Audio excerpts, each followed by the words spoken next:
welcome back to DBDLeague one and all.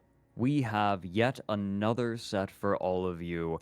Ariandel versus Elysium. Ariandel took match, I should say, number 1 yesterday in extremely convincing fashion, and Elysium are going to have to step up their game if they're going to match that step. I have with me Rob, because Rob cannot escape me, and Ratz decided to stick around to see how much they could handle. Rob, Ratz, thank you very much for joining me on the analyst desk today for this match between Ariandel and Elysium. Thank you, Fredrik. Very excited to be here. I was here for Elysium versus Ariandel yesterday, and I get to be here for Elysium versus Ariandel today. So I'm really excited for that, and I cannot wait to see what kind of things happen. Elysium has a chance to strike back after Ariandel's dominant performance yesterday, but we cannot throw Elysium out of the woods yet because they have quite a significant chance. We have different sets today as well, and I'm expecting Elysium to hit harder today. Ratz, do you agree?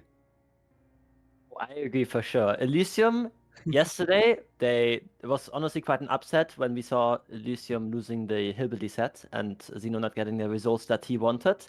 But crucially, the other two killers were Ariandel's picks, and that's what we are also going to see today again. Elysium now coming from the bottom where they have to win this matchup, right?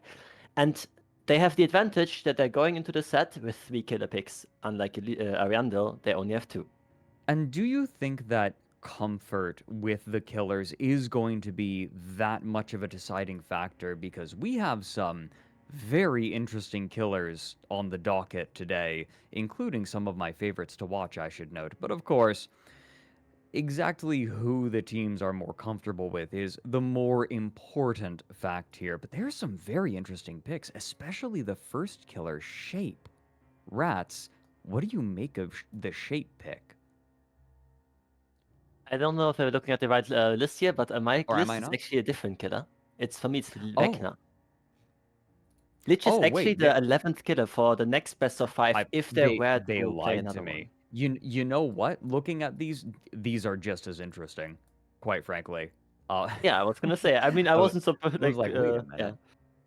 yeah. Yeah, I was looking at the wrong list. No, you're right. We have Lich to start with, so we will be seeing at the very least today Lich, Spirit, and Ghoul. And if we are pushed to a game 4 and 5, we have Doctor and Unknown waiting in the wings. So, same question though. Lich. I feel like there are a lot of similar questions between like Shape and Lich. Lich is an odd killer. I think a lot of people feel people tend to have very strong opinions of the Lich. What is it about Elysium picking Lich that maybe inspires confidence? I wouldn't say that Zeno is notorious for his Lich, but we have seen him play and we've seen confidence in him playing that killer. So I definitely understand that pick for sure. Lich is played on the Grim Prantry, which is a map with a lot of elevation, natural elevation changes, be it on main building with the stairs or towards Shack, this slightly raising up the terrain, or even the docks area or the little house on the other side of the map. You have a lot of elevation where you can actually utilize the skeletons. And well, the chests are not allowed to be open, so we are not going to see any haste add-ons or aura reading add-ons towards the other 2 abilities of the Lich. So that's out of the way. But it's a very mechanical, like it's very required to be very confident on the mechanical side of things playing that killer. And we've seen Zeno before on this killer play, and it is very occurrent why they've picked this, in my opinion. And honestly, I think they're just going to secure the set to begin with and go in with confidence and momentum towards the second set. Well, Rob and I got to see some of the power of Vecna on this particular map. That is very true. We have. I mean, there's with a map like with a map like this, right? There's so many different points where the elevation shifts a bit, and the access for skulls, actually, the elevation play with skulls is a lot more frequent on a map like this. So it does really work out very well for him. And I feel like we haven't talked too much about it, but the buffs to Vecna recently will seriously change how he's played, honestly. The fixes to cooldown, all spells are starting without a cooldown. Like they're all fully charged. I mean, there's just so many things to really help out here. And my best guess here too is that Elysium has been scrimming Vecna a lot, looking for a new killer to take a better hold of. That way they can choose it and feel confident about it. That would be my best guess. And honestly, going forward into this next match here, I am expecting to see just that. I mean, first pick Vecna, right? You have to have an ace up your sleeve for this. It is notable, and I would also say that Vecna is a killer who moves fast. Vecna enjoys getting into chases very early and swapping targets frequently. Do you think that favors one team over another, Ratz? Setting aside the fact that this was Elysium's pick for this first set, the Vecna, do you think that the pace at which Vecna plays favors Ariandel or Elysium? I think the pace is more relevant on the killer side and the ability to snowball. So Xeno's very comfortable, right? So he's going to be trying to have a very fast-paced game, be it forcing pulls quickly and have a tunnel out prepared quickly as well. And on the other side from Ariandel, we will have to see them pump out the generators as quickly as they can. But realistically, it's going to be a rather fast game, especially with the abilities. We have the fly ability now on reduced cooldown as well. He's going to be rotating a lot of mobility for the killer. And overall, I expect the chases to be also quick, and so do the gens fly. Quick games like that tend to result with wildly different results. Vecna is a very volatile killer. Yeah, I mean, so are the other killers as well. We have got, later on, we have seen Unknown earlier yesterday, I think it was, on the other matchup. Obviously, in these 15 killers that the teams have picked, there can't be any duplicates, so that's why we have such great killer variety here. But also, the Ghoul, when we look at Elysium's pick on the third set, it's a lot of momentum, a lot of fast pace, a lot of chase ability. And from the other side, Ariandel, well, they're bringing an arguably S tier killer to the party as well, right? We've got the Spirit. And some people say it's S tier, some people say she is above on like A tier, right? On par with like the Dark Lord. But it's going to be quick chases and fast-paced game for sure. And like, again, the tunnel out, we don't expect to have long chases. But on hindsight, the fourth set, the Doctor, we're going to see the other strength of Ariandel being able to play together. And while we're at it, let's take a look at Ariandel.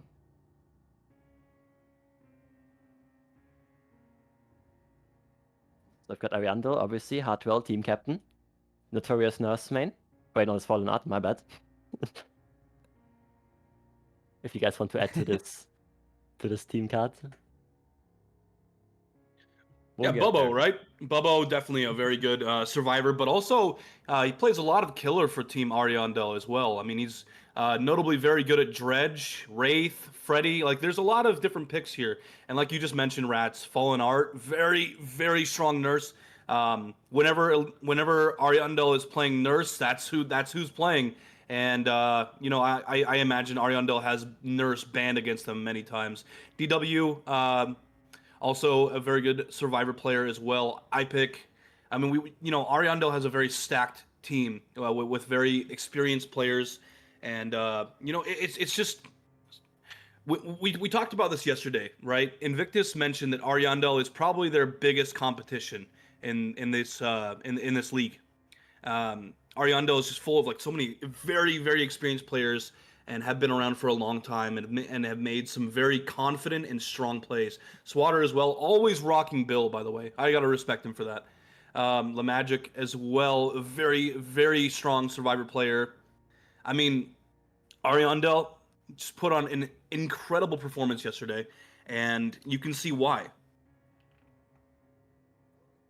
Well, we do not have a whole lot of time left before we get into the games. I'm very happy to tell everyone that for this match, we have Direwolf and Zach who are going to be taking the mic from us in just a moment. But I gotta say, okay, guys, before we get into game, predictions very quickly. Ariandel versus Elysium. Rob, what do you think? I'm not budging from what I thought yesterday. I think that Ariandel has a very good chance. I mean, look at how they performed yesterday. They, 3-0? yeah, 3-0, and that's not convincing. easy to do against Elysium either. So Ariandel is looking very, very strong right now. And Ratz, quick, you got about 15 seconds. That'll be good enough. I think, honestly, the 4 sets, Lich, Spirit, Ghoul, and Doctor, I'm gonna think they're gonna be going towards the teams that have picked them, and the Unknown on the 5th set is going to be the deciding factor where the better team will show on top. All right, well, that's 2 votes for Ariandel, and after yesterday's performance, it is, or that's you were thinking Elysium's going to take it 3-2. You were guessing. I think they're going to end up taking their picks, right, Ratz? That was for the Invictus vs Knock-on match. Oh, okay. Excuse me. I am juggling like 50 things, but that's okay because we're getting into game right now already. Direwolf, or excuse me. Now, Direwolf is going to be joining, but right now, Zach, please take it away. We're in first chase. Thank you very much, Fredrik, and to our analysts for the campfire chat radio. We've got the Lich now, Xeno for Team Elysium. They did face a unfortunate 3-0 defeat yesterday to Ariandel, so they're looking to take this back. Reminder for everyone that if Ariandel do win this, then they will make grand finals. So Elysium's backs are up against the wall right now, so they're going to need to lock in. But we've got Lich for the first set. Of course, not the strongest killer, so I'm interested to see how competitive this set is. But before I go into the gameplay too much, I wanted to take a second to introduce my co-caster, Direwolf, who it's just an absolute pleasure to be on the caster desk work. How are you doing, man? I'm doing fine, Zach. Welcome in, everyone, to this semi-final. Good to see you all again. It's been 2 busy weeks for these teams, making sure they're prepared for today. Yesterday, it didn't work out for Xeno, but what does the community always say about Xeno? When he's with the back at the wall, he starts to shine. Now, you cannot be further to the wall than today. One more best of 5 for Ariandel, and Elysium would say goodbye to the grand final. It does look like a good start, though. We do get the first hook stage onto Bubble, who had some really, really strong chases yesterday. So good to see that Xeno is performing a little bit stronger in this specific 1v1 at least. Yeah, absolutely. And a key thing for the survivors is they aren't allowed to use the chest items. So giving full advantage to the Lich, making full use of his power. But we often talk about it, like chase power for the Lich. He has his Flights of the Damned and then his Mage Hand. Those are his 2 kind of key chase advantages. And quite often you'll see if the survivors get a bit of an advantage or the killer's not able to quite utilize those, you do often see him struggle. There are a few advantages on the terrain for this map, which is why I think it's one of the more optimal maps for him, because he has the elevations on these hills that you'll see. And one of the things about the Flights of the Damned is you can crouch under them, but if you're positioning them on a bit of an incline, it's impossible for the survivors to actually dodge them unless they're spacing in between the actual skeletons themselves. So I'm excited to see if there's any sort of mechanic use from Xeno to make the most of those Flights of the Damned too, like a bit of mechanics. But we've already got a second stage onto Bobo. Well, 3 gens remaining. So Daya, I think you'd agree that the pacing of this match is definitely looking good for Xeno so far. It does, for sure. You now have Bubble ready to be eliminated, basically. Interesting strategy that we see from our survivors here. Realizing, though, the hook is far away in the corner. And even if you do get the unhook, it's either a trade, and the fact that your hooked survivor does make it anywhere is really low. So we need to see some generators here, though, in exchange for that hook stage that we just gave away. Xeno now going back here, expecting a survivor to come around. Not the case.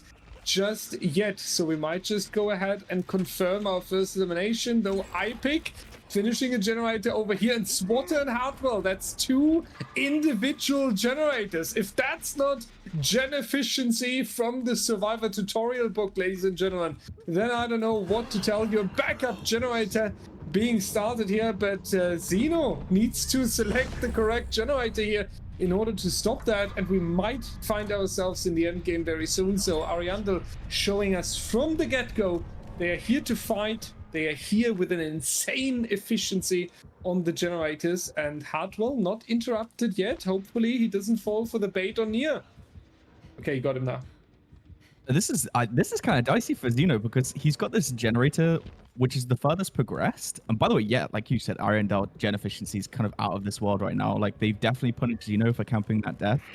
And the key thing is, right, the positioning of this gen. It's right next to mid building, which is honestly, I mean, he's actually caught Hardwell off guard there. Actually going to get an injury, but this is one of the more safer areas to kind of chase this map. I don't want to really cast a curse this chase, to be honest, because it looks like Zeno's actually got a lot of distance on Hardwell right now. But of all the positions you could have your last gen, it's definitely one of the better ones.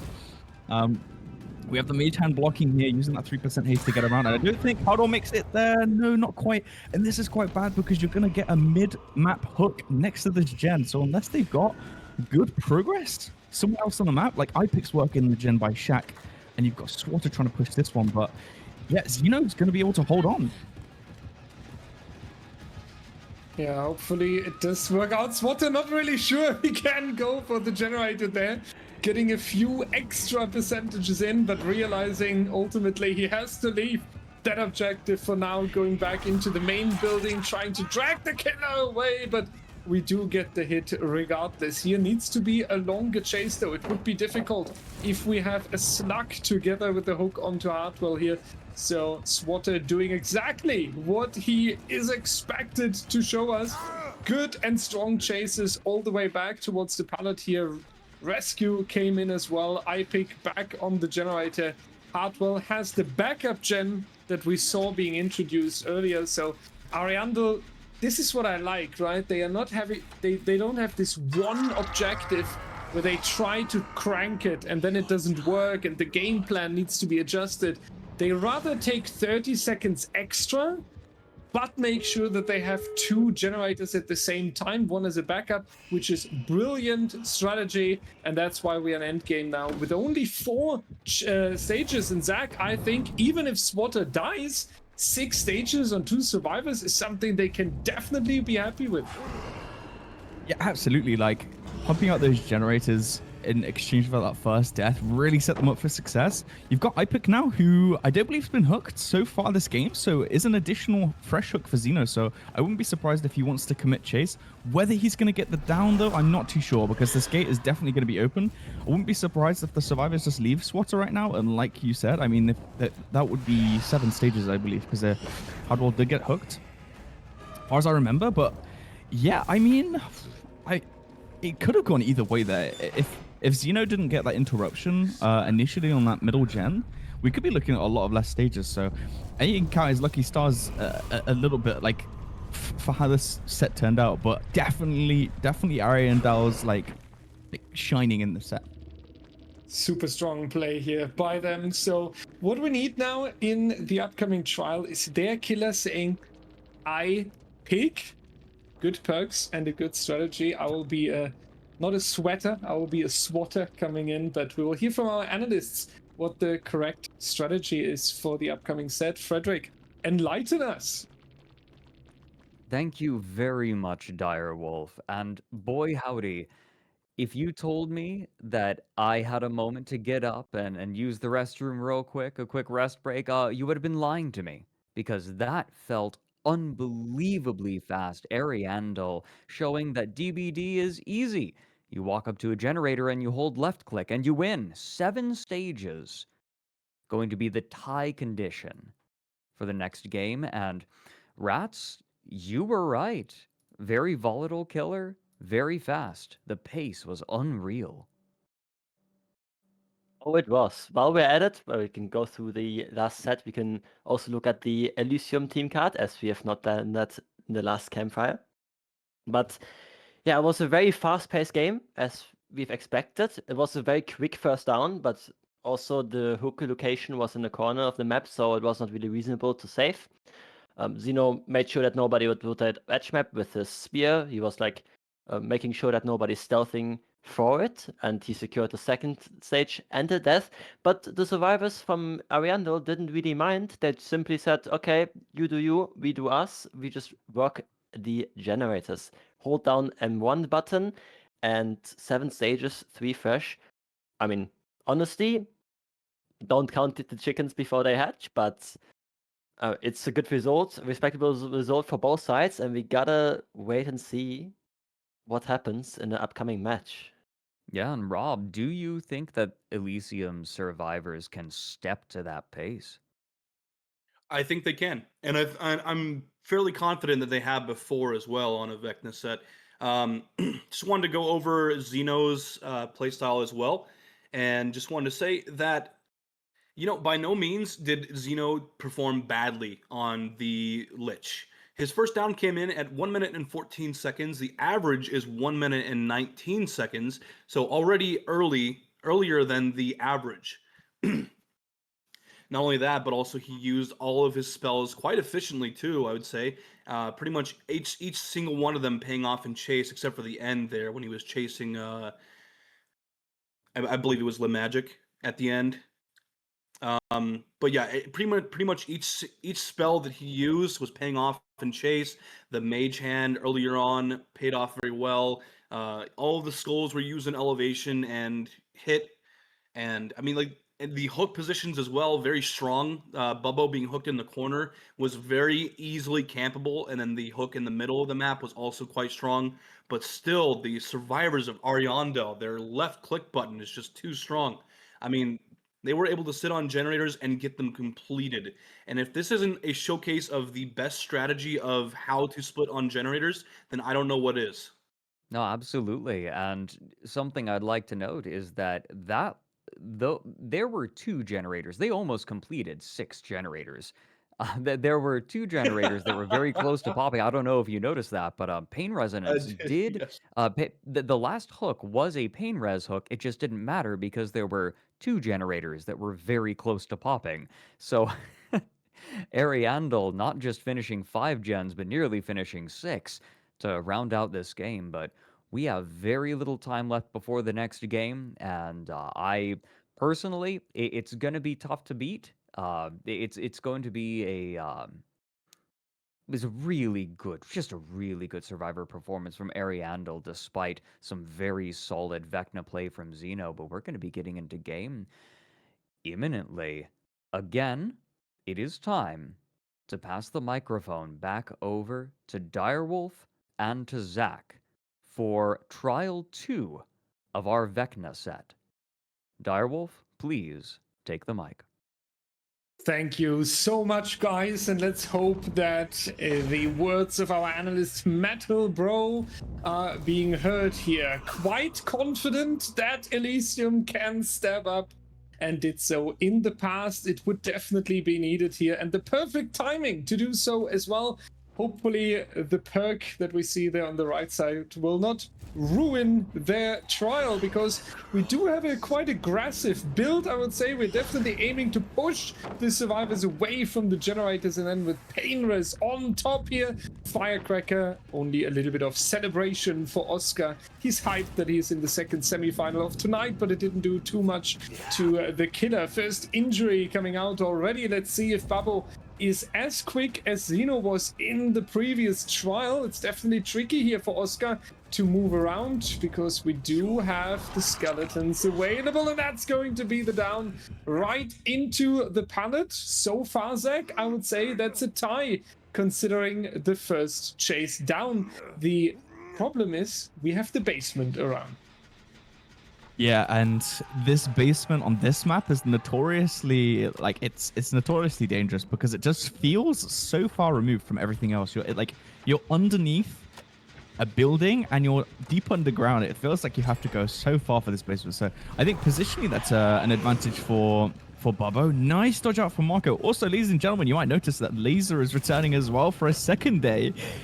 He did make his return to DBDLeague yesterday. It was very, very hype, and he's actually playing again today. I was actually quite curious to see if he would be. But yeah, I'm looking forward to see if there's anything individual like he can do to shine in today's set. But Unhook's going to come through, and looks like Bobo is here for the body blocks. Oh, it looks like time is ticking. We've got about 2 seconds left on the endurance, and Oscar's going to take the BT hit for safety. And we do have the advantage of main building right now to last just a little bit longer in chase. But Oscar doesn't have too much distance against Bobo right now. Has this pallet for safety, but yeah, as we've seen from the flights of the damned and the mage hand, there is the failed hit on actually. Oh, he tried it, but he actually swung wide. I don't know if he was like expecting that, but yeah, that was really unfortunate for Zeno. Not getting that one and just taking an injury, but it has given Oscar some distance as a bit of a silver lining. We are still in the least main. This is a very good chase by Oscar. Like, he will go down eventually.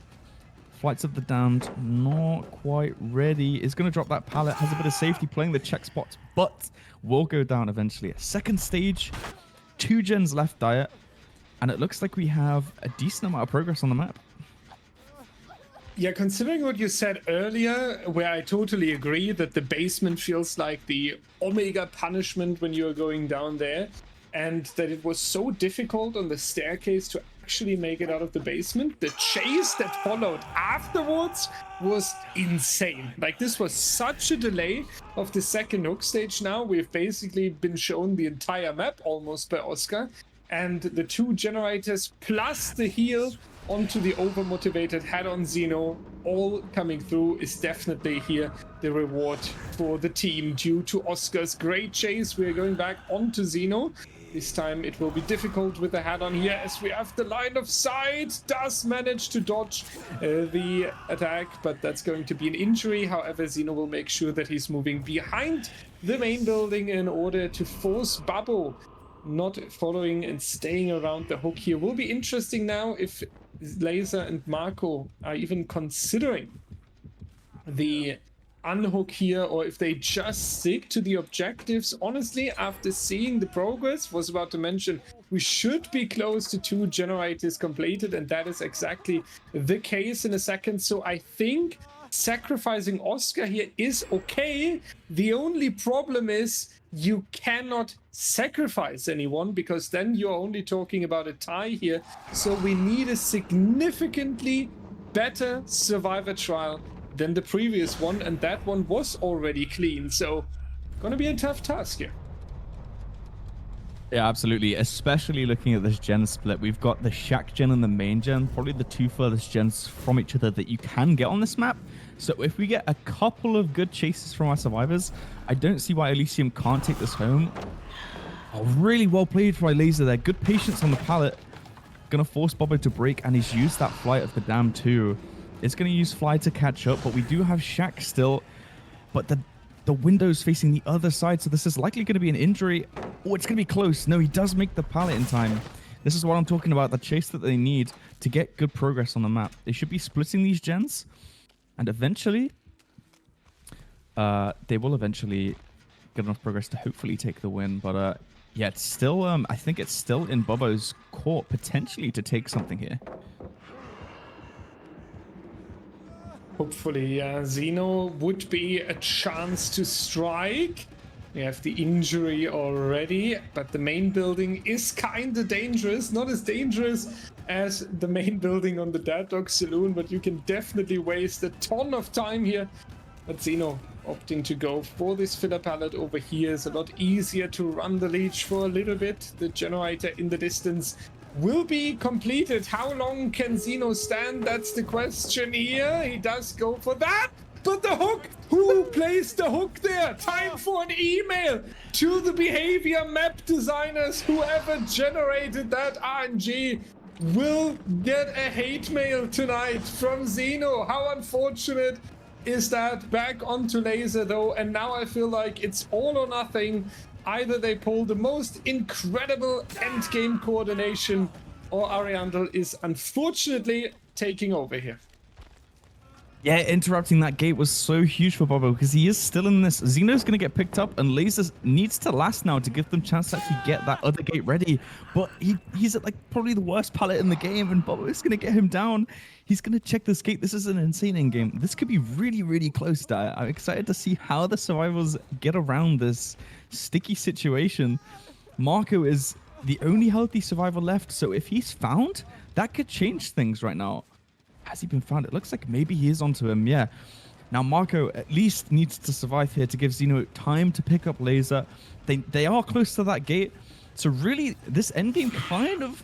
Oh, he doesn't get the pallet drop in time. That's bad, but he is taking him to main building. Yeah, Bubbo rightfully just turns around, trying to make it back to this gate, which they're trying. Is this too greedy? Yeah, the gate's got nowhere near enough progress. I am like on the edge of my seat right now. This is so close. This is so close, and he does manage to dodge these ghosts here. It is going to be the ultimate standoff, wasting time with the locker there. That does make sense, because even if Xeno's getting hooked here, they can reset, they can then worry about the unhook, and they can still leave with 4 or 5 stages here, but it seems like they do take the tie. That might even be a win by 1 stage, potentially. Yeah, they got 7. Never mind. Yeah. Yes. Yeah, they won just by a slither of the hairline, but that was so close. It could have just gone either way.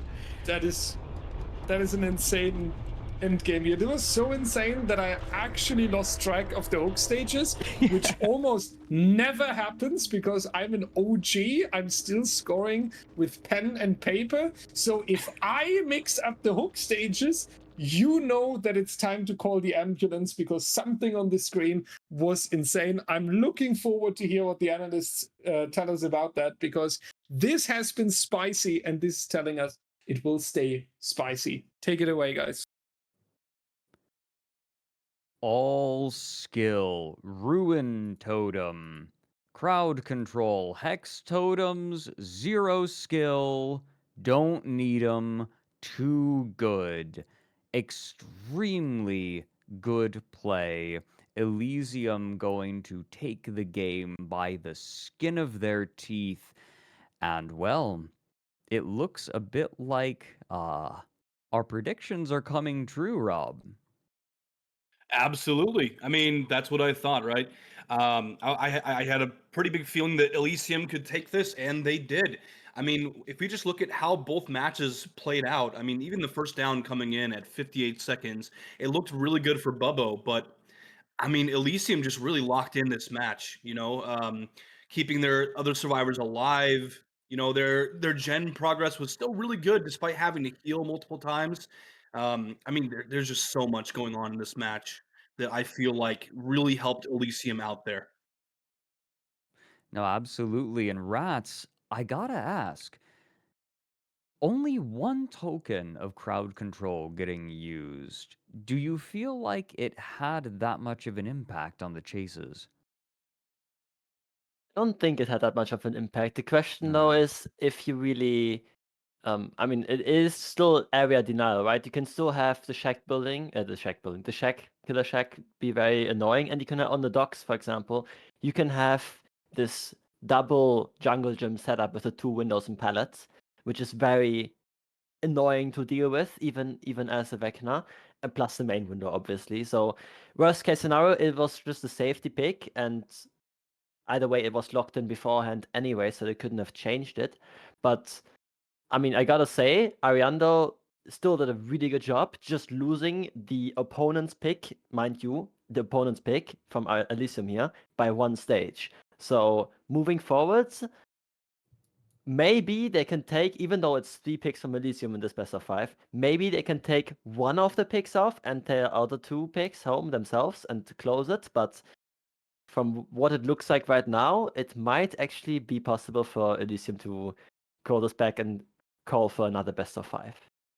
No, absolutely. Especially looking at play like that. That was a very close game, but Elysium showing that they are absolutely still in this. And a reminder, if Elysium wins this match, then it goes 1-1, because yesterday Ariandel took the match.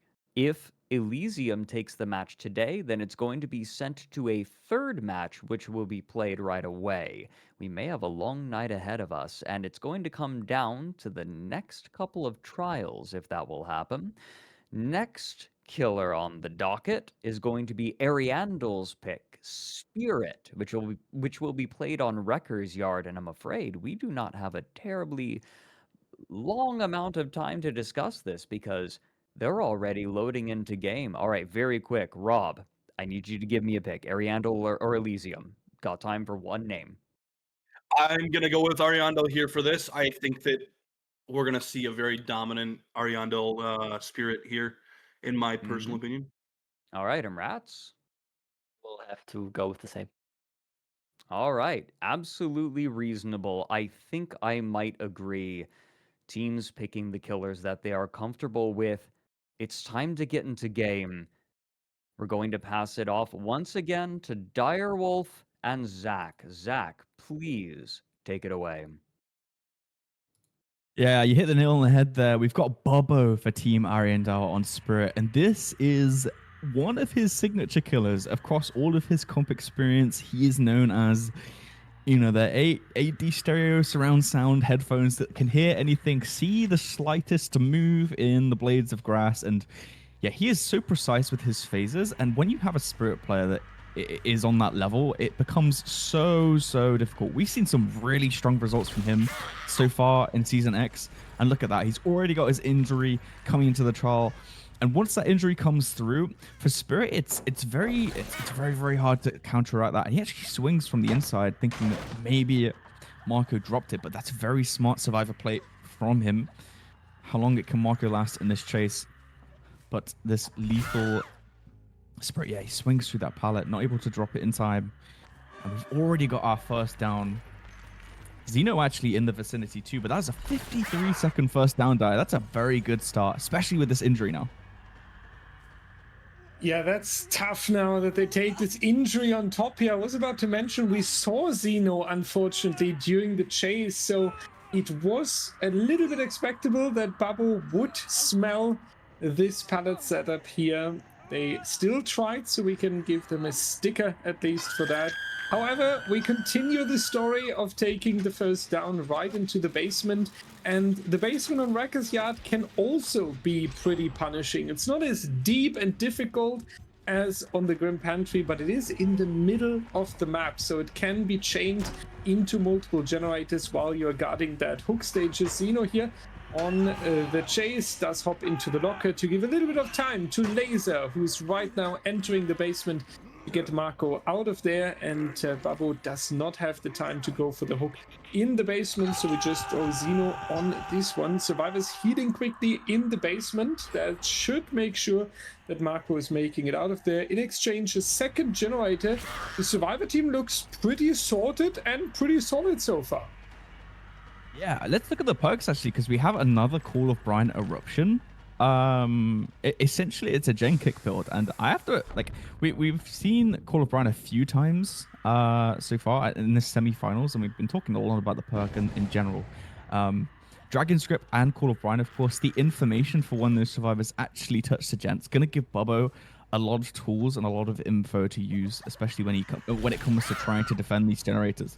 Okay, that's Marco going down in the corner of the map. Very good positional play there to die in the corner. When you realize that you're not going to make it really anywhere safe, playing for distance into that corner of the map is the play against Spirit, because of just the fact that she is slow 110, especially if she's using that phase rush to make it there. But yeah, second stage for Marco, and I'm not sure they have too much progress on the map as far as I've seen. They did get the save onto Xeno and the reset, and look at that save. It was so fast, and for the people as well. Protecting Marco right now is going to be their best bet to trying to close this game out. Oscar will go down, but it's really whether Marco made any distance, and no, he's going to be stuck at this fun bus die. This is potentially quite shaky. This is a difficult spot to be in. L Marco needs to turn into W Marco with this chase here. Come on, my guy, serve some juice. Unfortunately, it is the injury right here, and that means that we have another body being thrown in, but Babbo doesn't care what Oscar is trying to do here. The target is clear. They're trying to dive back into one another, and it does work. Oscar taking the down here. Marco on the run. He is trying to make distance, trying to waste time. Zeno, Laser on the gens in the distance. But the question is, ladies and gentlemen, how many seconds will we add to the timer? The answer is just another 8.271 seconds, and we're going down right here. Where is the ambulance? Onto Oscar is the question. I do think... No, that's not going to be a self pickup there. So that's actually now going to be the elimination plus the hook stage. Pretty rough now for Team Elysium. They did waste some time. They do get generator number 4, and it is possible to win a 3v1 against the Spirit. However, from now on, we need a clean rescue from the basement, and we need a clean efficiency on the gens here. Yeah, the priority for the survivors right now is to not get found. Of course, Laser's showing himself because he is the overcome survivor, and he does have UB in the event of Bobo slugging him. So I think that's the survivor that they want to put in front of Bobo right now. And rightly so. A lot of distance there, so Zeno could be making it into basement right now. Has the time for it, and yeah, the unhook is going to come through. We have the second wind onto Oscar as well for the full reset. So as long as he doesn't take that BT hit, potentially, he could be safe, but there's not enough distance. And the dead hard's not going to work out. Bobo is going to get the second down so quickly onto Oscar. And potentially could be basement again. But look, you can see Zeno kind of stealthing a little bit around the area for a save, but this is best case scenario for Bobo, and only just starting a generator now for Laser. Back into the basement we go, a little bit the living room of Elysium here in these trials.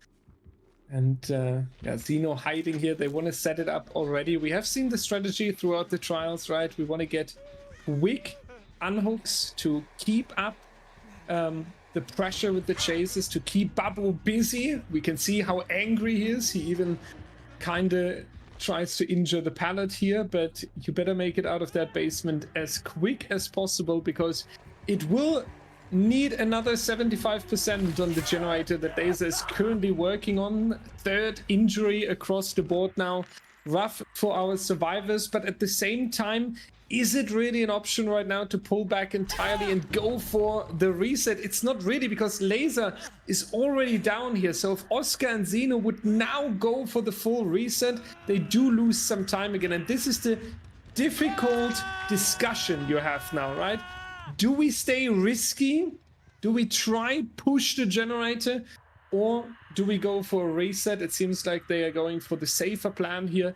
I think I can agree with that, but it does come with a little bit of regression on the gens, and it does come with a little bit of progression for Laser on that first hook stage.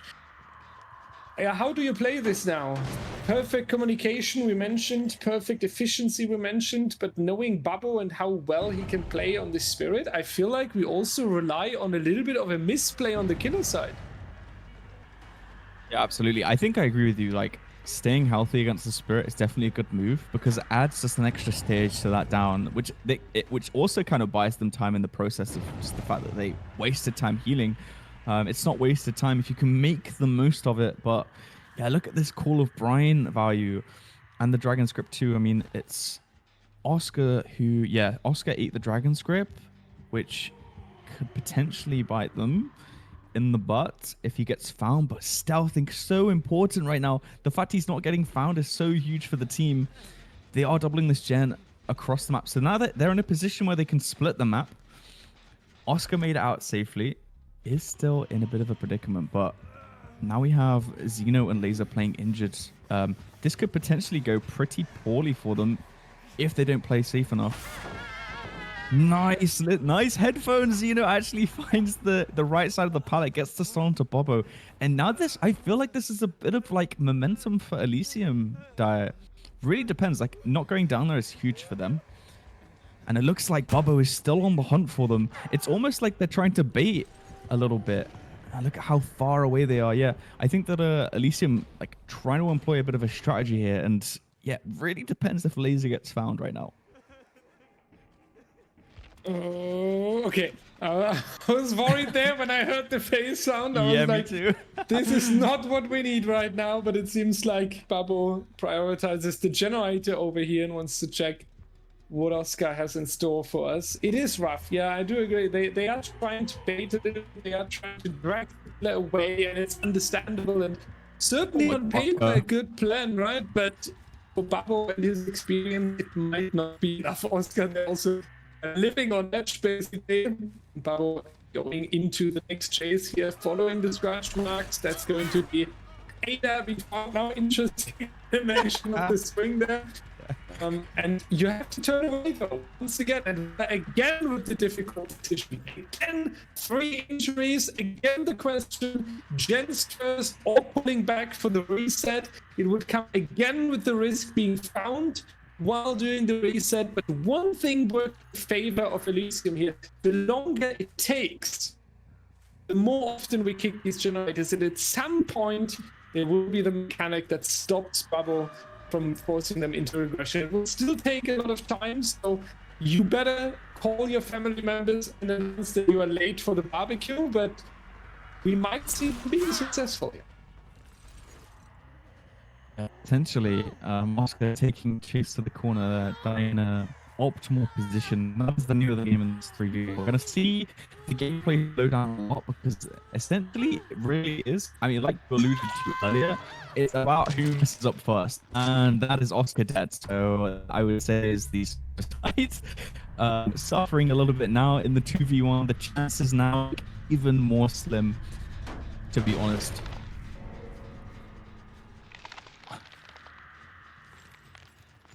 Find someone.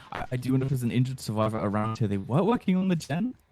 Xeno and Laser still injured, playing super safe. And I noticed that neither of those have gone for a reset at all in this 3v1. I would argue if that's greedy potentially, but eating the Dragon Script. So it was Xeno in that corner. We've seen Laser over on this side. Yeah, this is where it all falls apart.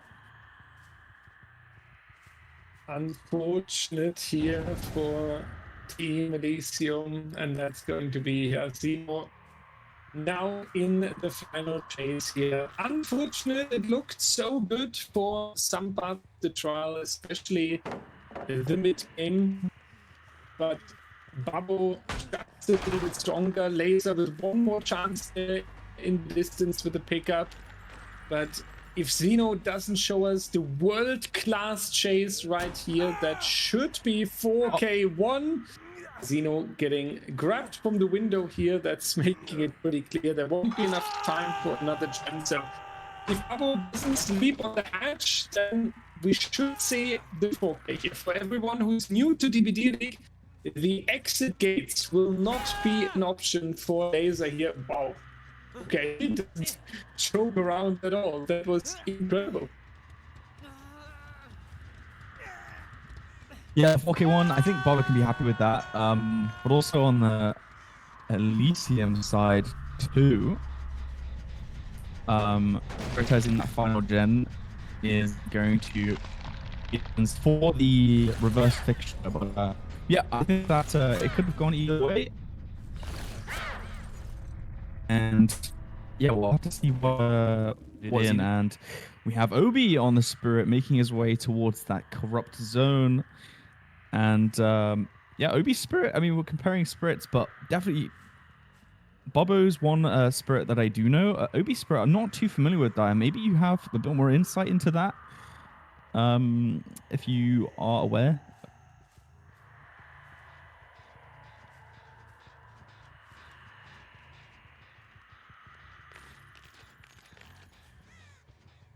Maybe not trying to find his first survivor in this corrupt area, and actually does find someone. It's going to be Bobo taking an injury earlier on. And we're making our way to Shack. Pallet's going to be dropped. Will be broken. But has the safety for now. How long will Bobo last going over to this crane area? I'm laughing here a little bit. If you guys could see what we are casting on right now, it's a 5 FPS PowerPoint slideshow. We basically have to predict in advance what might happen in the next 5 minutes. That should be Bubble going down. I'm casting that off sound. Yeah, there he is down now with 7 seconds delay. Yeah, we are trying to sort this, ladies and gentlemen. We tried a different server. We tried a DM call. We tried the management server of DBDL. Right now, it seems like that North America is affected, and unfortunately, the producer of today's match is from North America. So there is not something we can do other than sending our prayers. Obi going to go for a swing here onto Swatter. Screen share looks a lot better, so it feels like our prayers were answered. Yes, I was trying my best because I could hear the Shack pallet being broken before I'd even made it there. So it was like a bit of a decent. Oh, the dead hard not going to come through. Bobo going down. And that's going to be a quick second stage in the basement. We were talking about this tire. We're talking about the early game. We have that agitation as well that Obi is going to be able to use. And this is a dream start for Elysium's killer. This is exactly what they need. The early elimination. Ariandel's survivor side gem progression doesn't look that big. Look at that. The highest progression right now is a 20, like almost 30% generator. So Obi's going to be so he's going to be so good going into this 3v1. Absolutely, and it feels like Elysium and Ariandel both agree that the basement hook is the best position to be in for the trial because they all take and trade the stages down there. But now it is an advantage for Obi here, but we do get the rescue. Now has to take care of that for the people once again. So both teams really utilizing all the resources and perks here. iPick going down, being punished for the people play. But we do need our elimination survivor, and that is Babbo.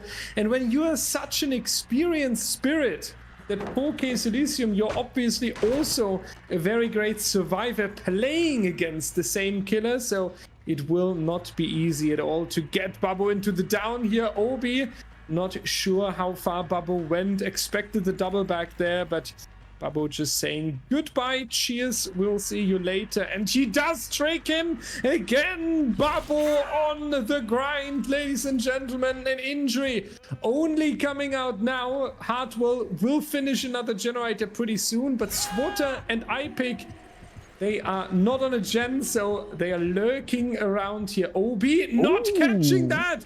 Hide and seek.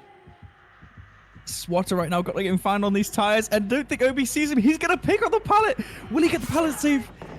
He doesn't get it. He does it too early, and he swings out of it. That's devastating, especially after how well he stealthed there. Oh my god, Dyer. And that's Bobo dead. That changes everything. That changes so much with how this trial's gonna proceed now. We've got 200 survivors in the 3v1, 3 gens remaining. And that could have been so rewarding for Ariandel. And now they unfortunately couldn't recover from the strong early game Obi. Just almost resting entirely on that pallet save. Yeah, they do need to make sure that they kind of compensate what happened there, right? Because as you mentioned, if you set yourself up so carefully and want to make sure that you help your team member, you really need to make sure that it works out. So this whiff, pretty important here. You need to grind a little bit longer. You need to chase further and further. Obi going back towards the midsection now, needs to take care of the generators here. It will now be the question, who has more patience? Yeah, absolutely. His name of the game is patience, slowing down the trial a little bit and playing it more carefully, because Spirit is very, very strong in the 3v1. Pallet's stun is eventually going to come through. Just a bit of a lag on the screen share again, but yeah, right back into it just a moment. Yeah, like Swatter injured, iPick was there and chased and did remain safe for a little bit. And we have a long way to go for the Survivors of Ariandel with the 2 gens remaining. And remember, this is the win condition. So if Obi holds on to 2 gens remaining, it should be relatively good for him. Well, it's secure the win, of course. So, yeah, SWAT are taking chase now.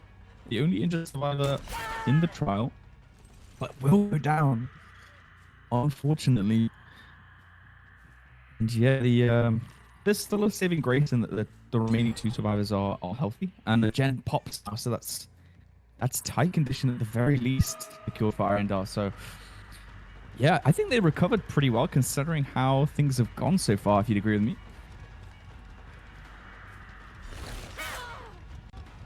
And we do struggle again with the screen share, ladies and gentlemen. We apologize. We are a little bit affected here. iPick is the next one in chase, does manage to dodge it. Obi, honestly, with quite a lot of whiffs in this trial, definitely nervous. You can tell that.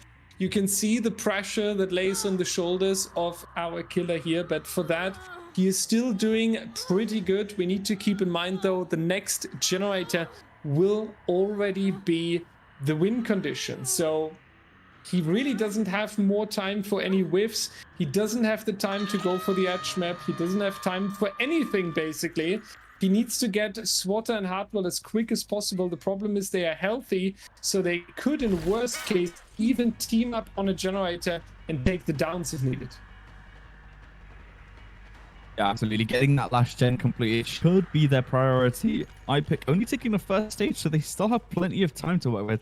And I think that time is the name of the game, really, for them.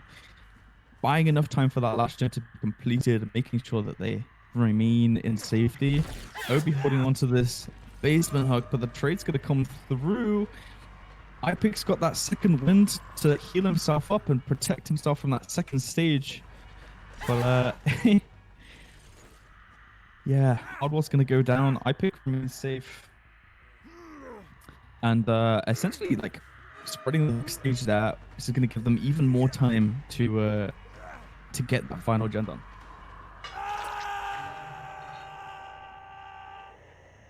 That magical final generator, ladies and gentlemen. How difficult can it be is the question for Ariandel. The fans definitely waiting for it. We've seen it in chat also. A lot of people say Invictus versus Ariandel would be their dream grand final. So let's see if Ariandel can do what's needed in order to achieve that. Getting the rescue here from the basement. Hartwell trying to move as far as possible. That is going to be enough time to not go down right here. Obi, we need to lock in. Yeah, that's going to be Swatter. Even spreading injuries right now is good, because that, on the other hand, allows you again to go for a potential slug.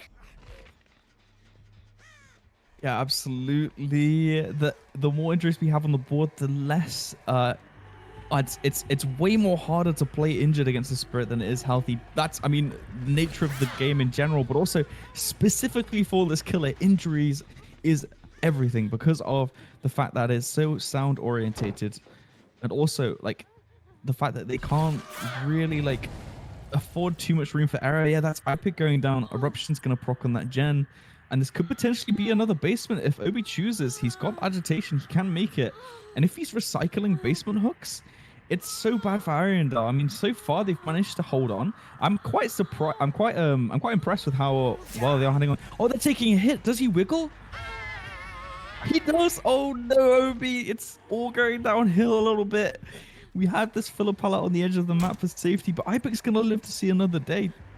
Is the overcome user? But nice read actually there. We have 60% on that gen. It's not enough. Obi does have the time, opting for that close hook. And yeah, like, it's so back and forth. I feel like these teams are exchanging punches right now on both sides there. It is definitely a battle, and Obi is doing well to hang on to this last gen. Yeah, and controversial statement from me. I feel like Ariandel doesn't deserve the win here anymore. And the reason for that is we have seen that Obi pretty often whiffed in this trial, probably because he's a little bit nervous. We have seen plays like denying the hook stage, and all of that is not being punished with the final generator yet. You need to make sure that all of that is put into the objectives, and I feel like a tie is pretty fair here, because Obi is clearly fighting and Ariandel on the other hand not punishing them, so I would be pretty happy with the tie here.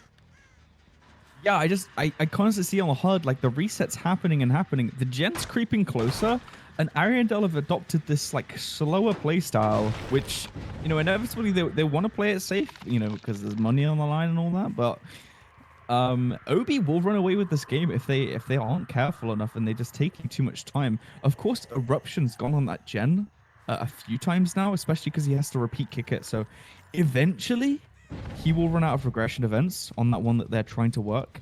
And he's not even staying in the area. He's going to the far side of the map, and they're still not able to get that gen done. Eventually it will happen, but yeah, like you said, it's a bit undeserving considering just the amount of mistakes, at least on the killer side. But yeah, eventually it's going to come to a close soon. And look here, you see, like, it's slowly edging closer. 2 healthy survivors, and I don't think that they really have any pressure so to speak of apart from this one. Yeah, like, Swat has been found. He's the one pushing this gen. No sprint burst used. They use it initially to make distance from the gen before. At least, like, he's just gonna get straight back on that gen. Oh no, they actually have this gen popping. They doubled it on the other side of the map, and that's gonna be the win secured for the Spirit set on Ariandel's side. And a lot of people will say that was kind of expected, right? As soon as we talked about the Spirit, we immediately mentioned Babbo in the same sentence. And even though I feel like they could have won this a lot cleaner if they would have punished the mistakes of Obi a little bit, more consequently, I do think it was kind of in the plans of Elysium. Like, they will say, okay, that was the Spirit's head. That was clear that it was going to Ariandel, and now it did, also kind of for the momentum and for the mental picture of this entire trial, right? So, ladies and gentlemen, we are originally throwing it back towards the analyst desk, but I do want to throw it to a break real quick to double check with our producer if things are fine, because the PowerPoint stream is unfortunately still sometimes coming through because Discord doesn't really like us. So we will unfortunately send you to another Please Stand By. We hope for your understanding, and we'll see you in just a second, guys. But my money's still on Ariandel. They've been playing very, very efficiently despite what killer it is. All right, Ratz, 3 words. Yep. That was one, but there you go. All right, perfect. Direwolf, please take it away for our Ghoul set. Yeah, welcome back, ladies and gentlemen. The Ghoul on the Blood Lodge, one of the most controversial killers when being introduced. Some say he's really boring. The comp players thought so at the beginning as well, but he does make more and more of a comeback. Excise, though, tastes how quick it can be at the beginning here. That's a quick deep wound onto the survivor. We're going edge map here, trying to waste as much time as possible, and the second survivor will taste the power of the Ghoul as well. It's a pretty good start for Xeno, getting 2 injuries almost instantly into the trial. That's a perfect start to begin with. Absolutely, it's one of the characteristics of this killer to just spread injuries so fast, and it's almost like it's near enough like a guaranteed injury if you play it properly. It's very, very hard for the survivors to avoid. And quite often he's one of those killers where you do see like thanatophobia a lot, but actually Xeno's not really opted for that. He's gone for the dying light slowdown, opting to build up stacks that way. It is like one of the perks that is the replacement. So you see like dying light and thanatophobia a lot on this killer. Just because of just how mobile he is, how much he can spread injuries and pressure. Like, what do you think about? I'm curious to know what you think about that dying light pick there. I do think it kind of fits Xeno's playstyle, right? He is known to be very aggressive, and I kind of like when you, I mean, Dying Light is a little bit of a risk at the beginning, right? Because you are not guaranteed to get enough hook stages early on. So the effect of the slowdown can really build up during the trial. On the other hand, if you do have this confidence, and Xeno is a pretty confident killer who says, I can get them with no problem, then I feel like getting rewarded for that is pretty amazing. So Xeno struggling a little bit for the moment to get onto iPick there, but he does set himself up a little bit. We have 3 injuries already across the board here. And that might be the down fairly soon, especially when we get stuck in the tree there for a second. We will not make the turn around the rock here. So that's going to be the next hook stage coming in. That's also going to be a pain res. Looking fairly strong still for Xeno, but Ariandel definitely found back on their feet with the completed generator. They are definitely making sure that there is some counter. 100%. We can talk about Ghoul for a second on this map in general, because when it comes to chases, like, there's a lot of environment that the Ghoul will use to his advantage to get distance on. You can also kind of manipulate that as a survivor. I feel like it's so much about rotations between tiles, and it's why this map is a little bit, I would say, more balanced depending on how the survivors play, because they can make use of that environment. Bobo No and Chase actually on this gen did eat a M2, the Kagune leap, putting him in deep wound, but he's using this TNR with checkpoints. It's going to transition over to this part. It does make it in time, actually.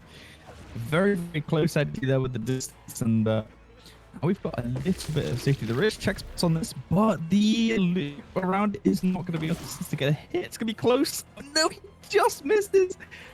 Just missing out on that injury. Are we going to live to see another day? We have the reset onto iPick, and Bobo going on pretty good chase. Xeno's forced to leave. That might be one of these chases that has a lot more impact on the trial than you realize yet, because that was definitely, people would say, a window of opportunity here for the survivors, gaining some pressure back, getting a little bit of time for the gens. One of them completed in the distance, Bubble going down here, but we also do not have the stage coming out on our tunnel out target, and this is the important fact, right?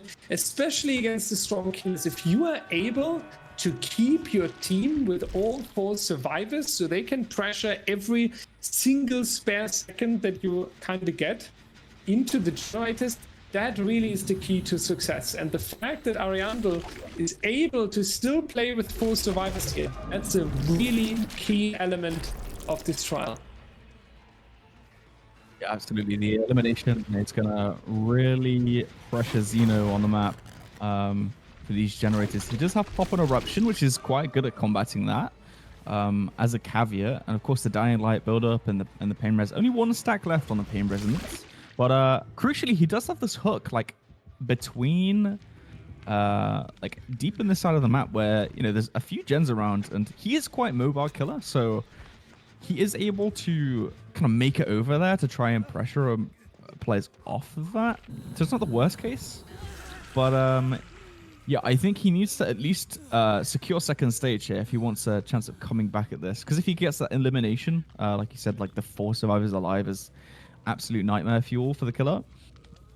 If he can get this second stage confirmed and then maybe a fast elimination, is a chance for him to come back into this. Of course, iPick looking for the save, playing safe, stealthing a little bit. Bobo does go second. And Xeno is still in the area.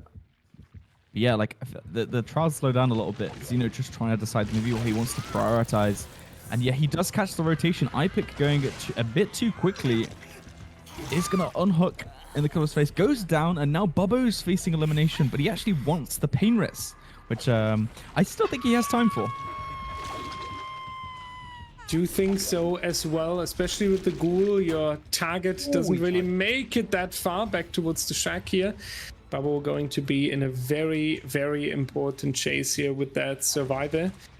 And the question is, where do you go though? How far do you want to follow this survivor that you would in best case, like to see eliminated, but as soon as you move too far away from the generators, you know that Ariandel is grinding these generators in the distance, and you can be sure that they will not wait a single second extra for you. What a power usage onto Excise, jumping into the back here. That's huge for Xeno now, because that will really keep the survivors busy. They just got the unhook on the other side. Excise already going back onto the hook. Swatter has command. So now we really get into a dynamic where Xeno has the upper hand. The question is if it's not a little bit too late since we're on the final gen. Yeah, that power across the broken truck was insane. Excise completely not expecting it. Xeno just zooming across, getting that payment stack as well. With the pop goes the Weasel. I don't know if he kicked the gen, I didn't quite see, but yeah, now Pablo's in chase. They still have to unhook Excise. It doesn't look like he wants to commit. I'm not too sure. Xeno's doing a million things at once. It's so hard to see what he plans. He just wants to be everywhere all at once to stop this final gen from completing. I'd say he definitely has the chance to defend the 4K1. Is going to eat a pallet stun as he finds the reset. But yeah, he goes from like one side of the map to the other, and it's very like, I mean, from a caster perspective, that it's very like, he's going this way. No, never mind, he's going back. It's so chaotic. It is chaotic, yeah, especially when you cast on a black screen, as I do at the moment. Oh no, we're back with our PowerPoint here.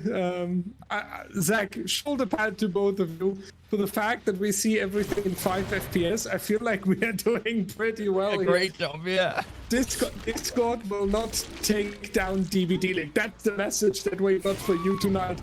But with 4 injuries and a down here, it is now further and further shifting towards Xeno. The question is just, when will he be able to set this final strike, this elimination?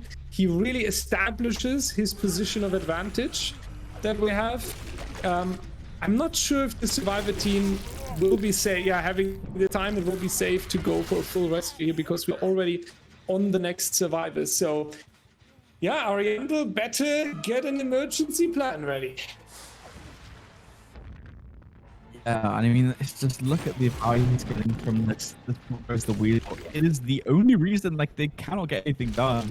Like he gets these downs so fast from either side of the map. Eventually these regression events will die out, so he needs hopefully to get into the 2v1, the 3v1 right now. They're holding on just, but definitely the tempo of the game is in Xeno's favor. Trying to do a little trick there. Probably beat the pallet stun. He does. We make our way over to main building, and Xeno doesn't look like he wants to commit or feel very comfortable doing that. Onto Excise to that main building, and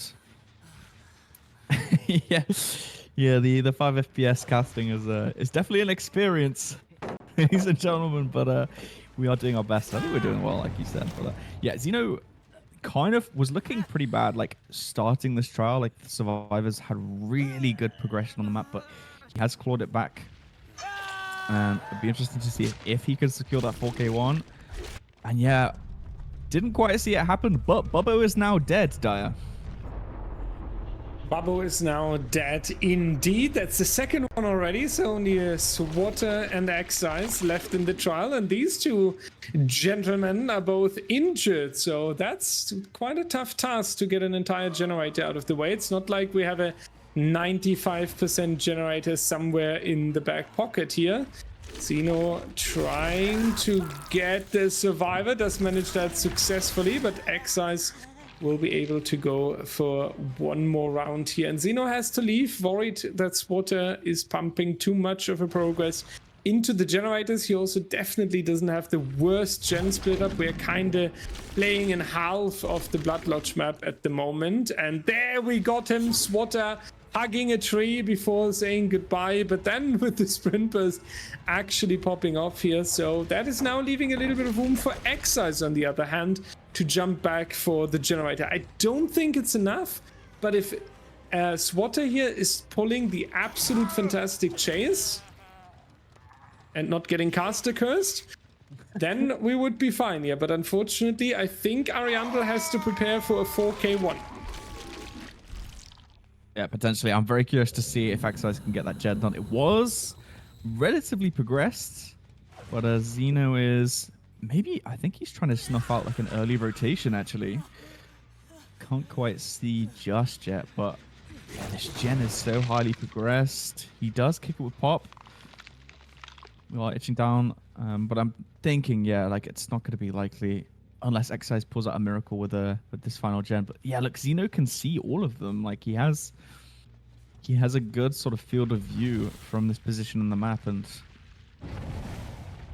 how do you get out of that situation? Yeah, the unhook comes through. He manages to make it around the map and get the unhook, but now he has a good idea generally of where our survivors are.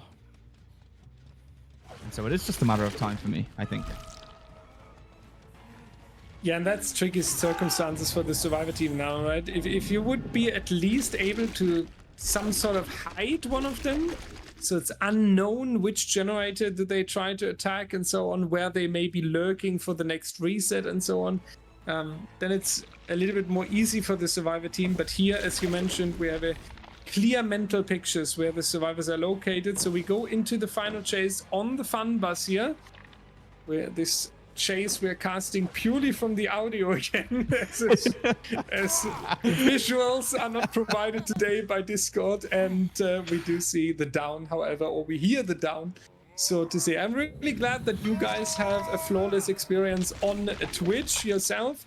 As said, if you notice any audio issues from Zach and I, or if we seem like we are 10 seconds behind, Zach and I didn't fall asleep yet, as we mentioned with the Nightbot and the moderators. Currently, we are heavily affected by some Discord server issues on the producer side. So yeah, we are trying to get this cleared, and that requires, unfortunately, some extra testing. We'll try one more time to move on to a different server. So we got to skip the analyst disc once more, hopping into a quick break, and we hope to be back with no issues anymore after this break. Stay tuned. Welcome back to DBDLeague, everyone. Ariandel versus Elysium. We are currently in the middle. Set number 3, having just concluded our first Ghoul game with Elysium on the killer, ending with a 4K1. Ariandel cranking out the gens for the first 4, and when it comes down to it and you reach a 3v1, the simple fact is that everyone repairs generators at the exact same rate no matter how many hours you have in the game. Isn't that right, Rob? 100% right. And especially once it got down to the 2v1, things were looking very promising for Xeno for sure. I mean, all pain resonant stacks were used. He spread them very well, played for stages in the early game, but I mean, all things come down to the fact that Xeno just played very well. 4K1's a great result. And Ratz, what do you think it is that gives Ariandel such a brutal gen progress in the 4v1, but then stalls so hard in the 3v1? What was the big difference? I think it's just Besides the the nature of... obvious. Yeah, I mean, yeah, okay, well, it's the 3 versus 1, obviously, but I think mainly just the killer being so oppressive in chase, right? I feel like Yeah. if you go for a tunnel out straight up, you're going to potentially throw it away because people can keep dying for you and have like some perks thrown at you. But he decided to not do that and simply force the regressions and the slowdown. He didn't even bother to bring corrupt intervention. It was just dying light and then 3 regression perks. It was a pop, painless eruption. And quite frankly, it didn't know who he was chasing as long as he was getting the hooks for it. And then once he had a tunnel out on the table, he was able to go for it.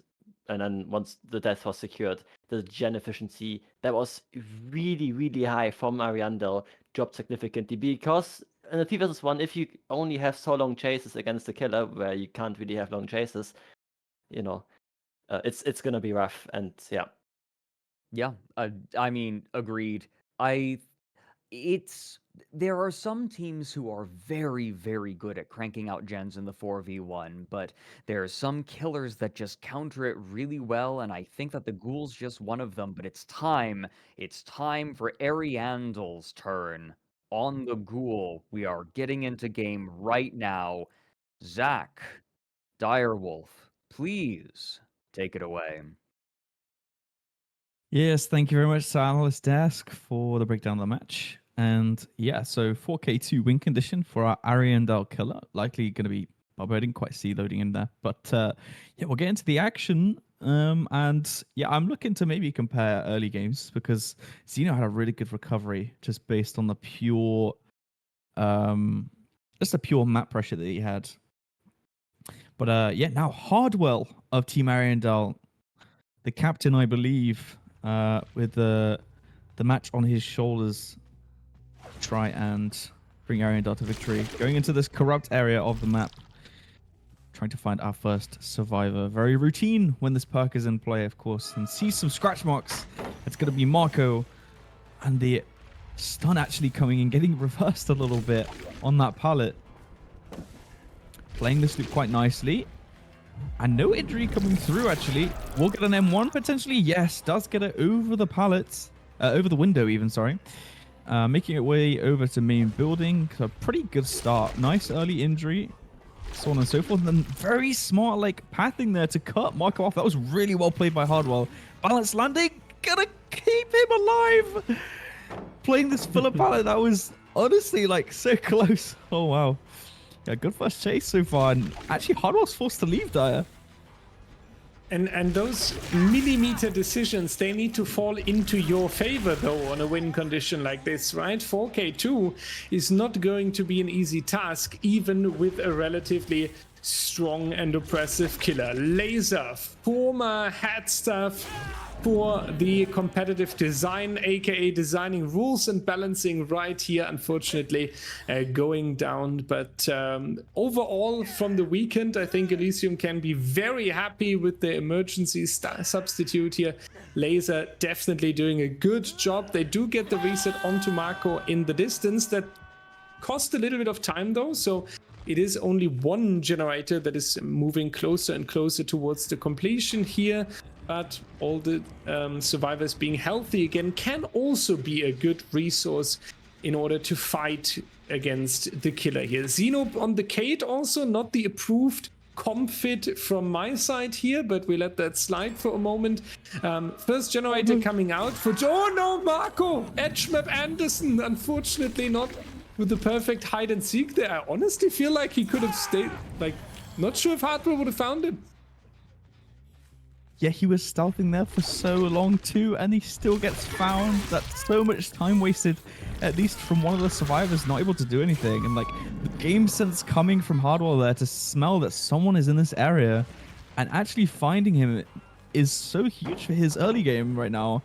Of course, Xeno going for that trade now. So we've got two survivors basically out of commission right now. Laser facing the elimination potentially. Didn't go second stage as far as I saw, and the hit over the pallet too. That's 3 survivors right now cycling slugs. It's such a devastating early game for Elysium. And this is going to set Hardwell up so well going into the mid game, especially with the progress on this elimination. Elysium are going to need a full reset potentially, or try just some form of recovery. When we're recycling hooks here, it's such a nice area for Hardwell to manage. It looks like they've spread out a little bit, but that was looking scary for a moment. And it does still look scary in my opinion, because out of nowhere, like we were talking about this really, really strong early game that they had, where Hardwell was even forced to leave away from the first chase. And now we're talking about so many injuries and a survivor in the second stage on still 4 generators. That was unfortunately the sum up of this edge map misplay, we could say it, or edge map panic that kind of happened, and then Xeno only being able to trade afterwards. So we do need a little bit of a compensation chase in order for that. Unfortunately, Laser, the tunnel target, is just being thrown onto the ground again, and that is going to be bye-bye. Hardwell not joking around, and that is a huge difference now to the previous trial. If we compare the two trials that we have seen, we had one team that was able to really delay the elimination and the other team losing a survivor that early into the trial. And now 4K2 doesn't seem to be so incredibly difficult anymore. Yeah, 3 injuries on the board. You still got that pop and eruption. You basically have no regression events on the map, to be honest. And like, Hardwell now is in a position where he can hold down, you know, a lot of gens, potentially. Like, there's no resets coming through. Of course, you know, the injuries are a pretty sure thing anyway with this killer, but essentially now you're gonna have to be being super safe to keep yourself safe from this ghoul right now. You've got Shack being worked on, and we still have Shack pallet, but once that resource is gone, yeah, Xeno doesn't want to quite use it yet. Does make it to safety somewhat, playing these check spots quite nicely. Huddle wants to kick that gen, and yeah, Xeno stays safe for a second. And this is what I mean, like, when we're going over to these gens right here, we need a lot of safety from our survivors if they want any chance of recovering.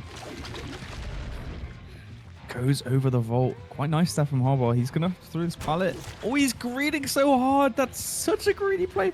I cannot believe that paid off right there. Xeno trying to keep hold of the Shack pallet because the lack of resources in this area. Is gonna use it now as he cancels that Kagune leap. And that's the thing, where the pallet standoffs on this killer 2 dire, like we've seen, like laser dying to that leap over the pallet too. It's one of those things that this killer like really excels in, those pallet standoffs, and it's nice to see Xeno kind of being aware of that. Yeah, Xeno and even Oscar now still carrying a little bit of that responsibility, but they are now setting the fundament here for the comeback, right? With this long chase that we had on the Shack, now with the stun here still not going down, they make sure that Elysium's dream is staying alive. This is going to be the tie condition right here when we have the 2 generators that are currently worked on. So it is at least this one, and Xeno needs around about 30% more, and then we talk about at least the tie. And I feel like this could still be enough for Elysium for now, because the game was about to fall apart on 4 generators almost. So making it back to at least the guaranteed tie is already a moment where you can breathe through and you can say to yourself, okay, we at least avoided the absolute catastrophe. If they get more out of that, that is definitely nice to see. But I feel like this generator and the tie would even be okay considering the circumstances. Yeah, I don't feel agree with you when I say that Elysium, when they're like, when things are going wrong, Elysium just have this insane like bounce back ability, like in general. It's so nice to see, and that's what make like the entertaining games 100%. Like when you have a really chaotic early game, and then you just have these 2 really good mid-game chases with a little bit of greed, a little bit of like, you know, decision making that really helps your survivor side. Like, it's so entertaining to watch. The double vault and Xeno that's gonna block the window now. Huddle playing the Shack. And actually the pathing from Xeno, I feel like that was just a bit unlucky, to be honest, for Xeno. As he flies out of the Shack window, he just manages to path to that Z wall, and damn, this is this could go either way. I really don't know. Well, scanning the edge map again, and again it's Oscar. Oscar really lives on the edge of the map here in this trial, unfortunately being found once again here into the deep wound, and Hardwell realizes this is the moment where you can deal a lot of damage to Elysium, where you can really increase the pressure, because the survivors also not really with a lot of resources left. That is Marco picking up Xeno, but that obviously reveals the location of both survivors, and the Ghoul really doesn't struggle with the mobility to travel back towards them. 50% of the recovery onto Oscar so far, and Xeno again with the responsibility. Now the hit is being taken in order to make sure that they make it away. Wonderful team play here by Elysium. Marco and Xeno now splitting up, leaving a difficult decision for our survivor team. Xeno getting the deep wound, but that's enough time to pick up Oscar, and they actually recover once again. Elysium not only locking in here, they are creating an entire safe and locking the trial behind it. This is incredible what we see so far. Absolute peak gameplay.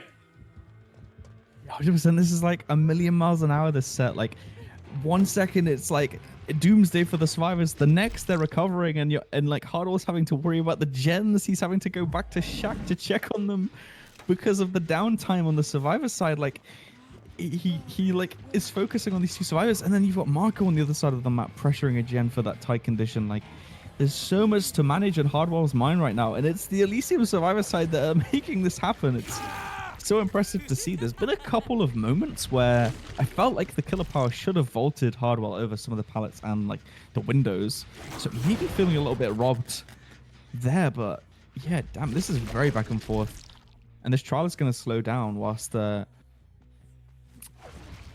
we kind of battle with the momentum a little bit. Of course, the shack area is wildly unsafe. Xeno vaulting just perfectly. You can tell he knows how to play against this killer, and I do wonder if maybe that's what influenced the pick. I'm not too sure. I feel like this is Elysium's pick, this map, this killer, and they're showing their proficiency against him in some of these chases. It's really nice to see. And then the bounce backs too. Xeno taking chase around the shack. There's been so many of these chases here. The double back coming through. I don't think there's enough distance for him to make anything now, so trying to make as much distance in the corner of the map as possible, and that's going to be an eruption proc. But as you can see there, our survivors have reset. Survivors with an entire reset here, and Xeno on the fresh hook. That's also important to mention here. So that is effectively more than 2 minutes of hang time. So even if you sacrifice Xeno here, that would be, on paper, more than enough time to finish the generator that is needed to at least reach the tie condition here. And that forces Hardwell into difficult decisions, right? Because it's now not enough to just secure the hook stage. You have to move away from the hook. The question is, how far? How much do I commit? And when you already ask yourself so many questions, it is also possible to really make a mistake here. Important that we got the fast vault there onto Xeno and not getting grabbed away, but the shack pallet has been thrown earlier, so we do need some insane juicing, and he does pull the window fake, ladies and gentlemen. He does get the window again. Xeno absolutely cranking here. This is exactly what we want to see, and if you're having an opponent like this, it is really hard to play well against an opponent like this. Cranking of doom. I'm so amazed by what we see here. What a chase being pulled out with no pallets, just a shack window and a team member. This, ladies and gentlemen, is also right here the new Ghoul skin. You can order it in just a week for $9.99 in the Steam store and your PS4. My goodness, and I feel like a gen should have popped for that chase. Oh, does he wiggle? Oh, it's so close. Imagine. Imagine. Oh, that would have been the cherry on top. Either way, like positionally, he gets the pop on that gen. It's just reversed all of that progress that Xeno bought for the team. Pop goes the weasel. You are a beautiful perk if you are Hardwell right now. Using his Kaganu leap, he's gonna leave Oscar on the floor. He's worried too much. He really doesn't want to let this next generator go. He really wants to secure this win. It's gonna put Ariandel on match point, as far as I'm aware.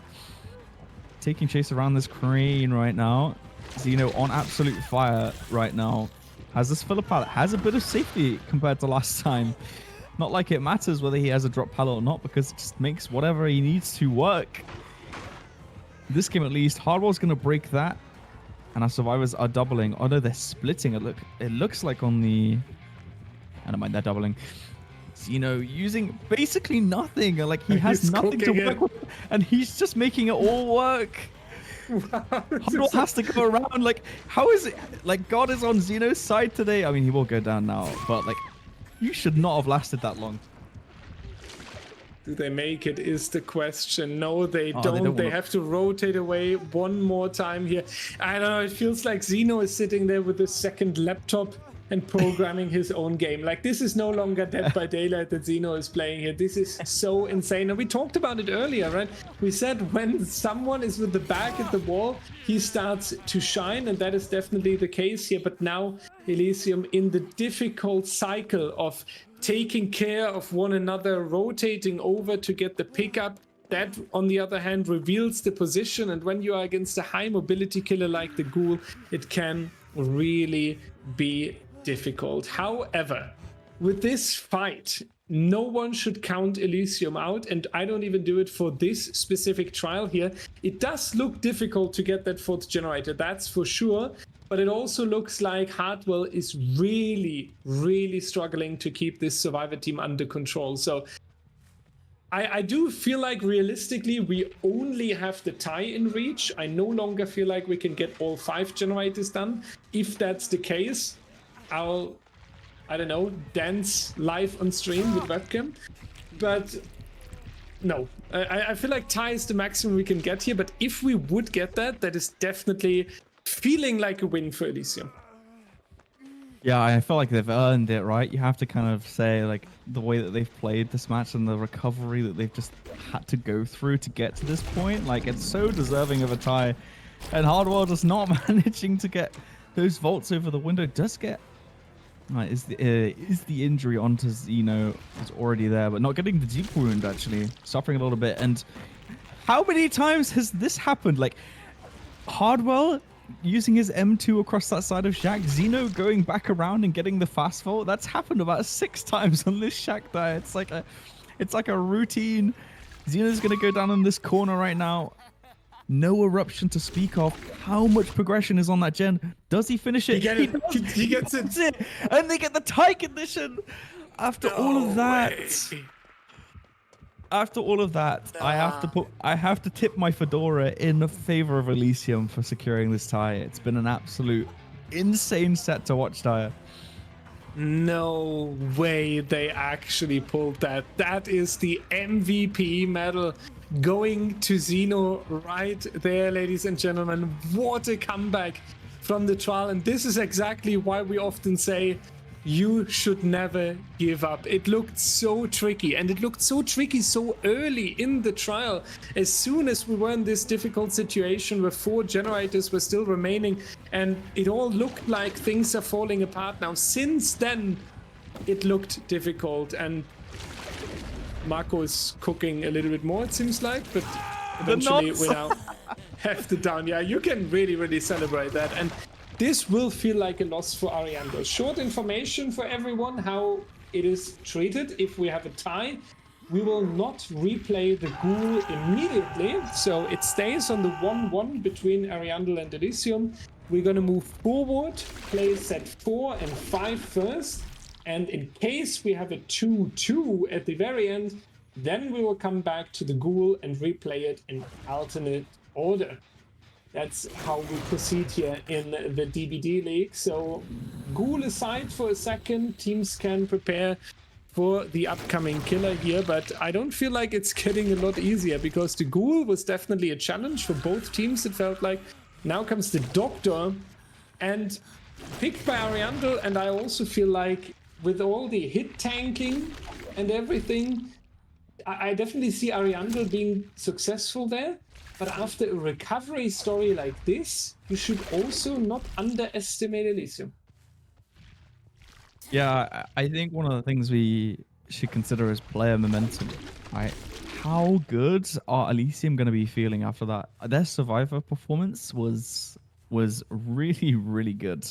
And I'm not too sure whether it's going to be Hardwell or it's going to be Ariandel on killer next, I believe, for the Ghoul set, for the Doctor set starting up. It's probably going to be a different player. So I mean, I'd feel for Hardwell if he has to play killer again after this long, excruciating set that he's had to play. But I'm sure you'll agree with me when I say there's a lot to break down from that trial. So I'm gonna hand it over to our analysts to explain what the hell happened this set. To be honest, your guess is as good as ours, although I will point out something very interesting. Ariandel has historically, and I think that my co-casters with me here on the analyst desk will agree, Ariandel seemed to consistently, at least in this match, perform exceptionally well in the 4v1, but as soon as they hit 3v1, they've begun to stumble. Elysium are the exact opposite. They are very quick to drop their dead weight, whoever they designate as the dead weight that match, and then proceed to play out of their minds in the 3v1. Rob, I don't think that I have seen such polar opposites in Survivor teams ever. Yeah, I mean, a really, really big boon to the Elysium Survivor side here was Xeno's chase at Shaq for sure. Both of them actually just lasting so incredibly long, pulling all of these different plays out with the pallet gone, mind you. That's insane.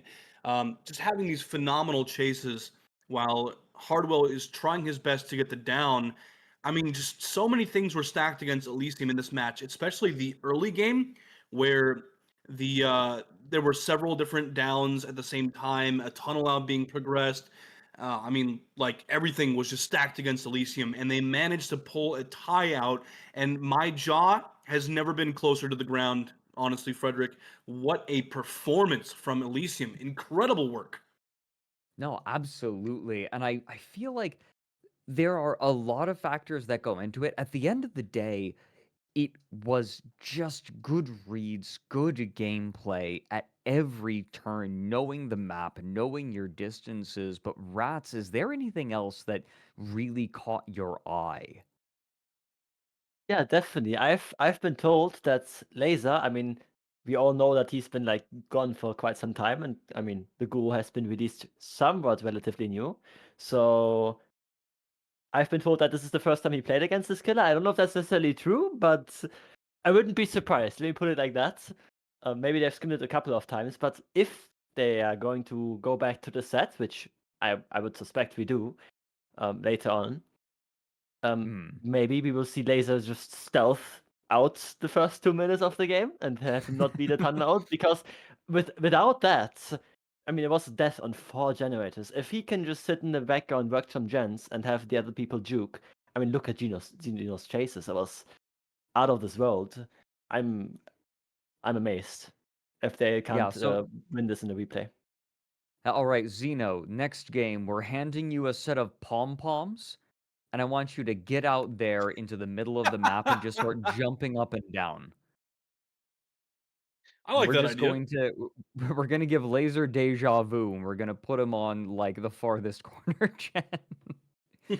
No, but it truly, truly was impressive play, and I don't just want to focus in on the micro play, on the moment to moment tactics, but also the macro play, the decision making from both sides during this Ghoul set was immaculate. Absolutely. I mean, you can see Hardwell bouncing everywhere, going back to Gen, back to Gen, back to Gen, and taking chases, knowing when to leave chases, when to not even start the chase. I mean, just so many decisions from Hardwell here that looked really impressive. But also, I mean, the Survivor side, very, very strong as well. Like you mentioned, very good macro play. They knew when to come in and pick up the slug. They knew when to just sit gens. And at the very end, Marco sitting on the gen while both of his teammates were slugged on the ground. Zeno and Oscar on the ground, and Marco just sitting the gen because it is so close. Might as well, right? They knew that no kicks came in, so there was no eruption on the gen. Perfect time to sit it and meet the tie condition. Excellent job from Elysium. Mm-hmm. So, assuming that this trend continues, that Ariandel carries this. Oh, we don't have a whole lot of time to talk because our next set is occurring right now. It's going to be our Doctor set between Ariandel and Elysium. After set 3, we are still tied 1-1 because our Ghoul set was a draw. Now we are going to be going into our Doctor set, and inevitably we are going to see an unknown set as well. Direwolf, Zach, you two have been absolute troopers, casting these long games, especially that last long game, but no rest for the wicked. Zach, please take it away for the first trial of our Doctor set. No problem at all. I'll take it away. We've got Bubbo on the Doctor. And yeah, a little bit of a different killer, to be honest. Dyer, I want your opinion on this killer because it definitely inspires like a lot of different survivor playstyle, like a lot of playing in pairs, altruism. I'm interested to see how this goes. But we've got the same survivor side of Elysium who have just put out a really strong performance on the Ghoul, playing again.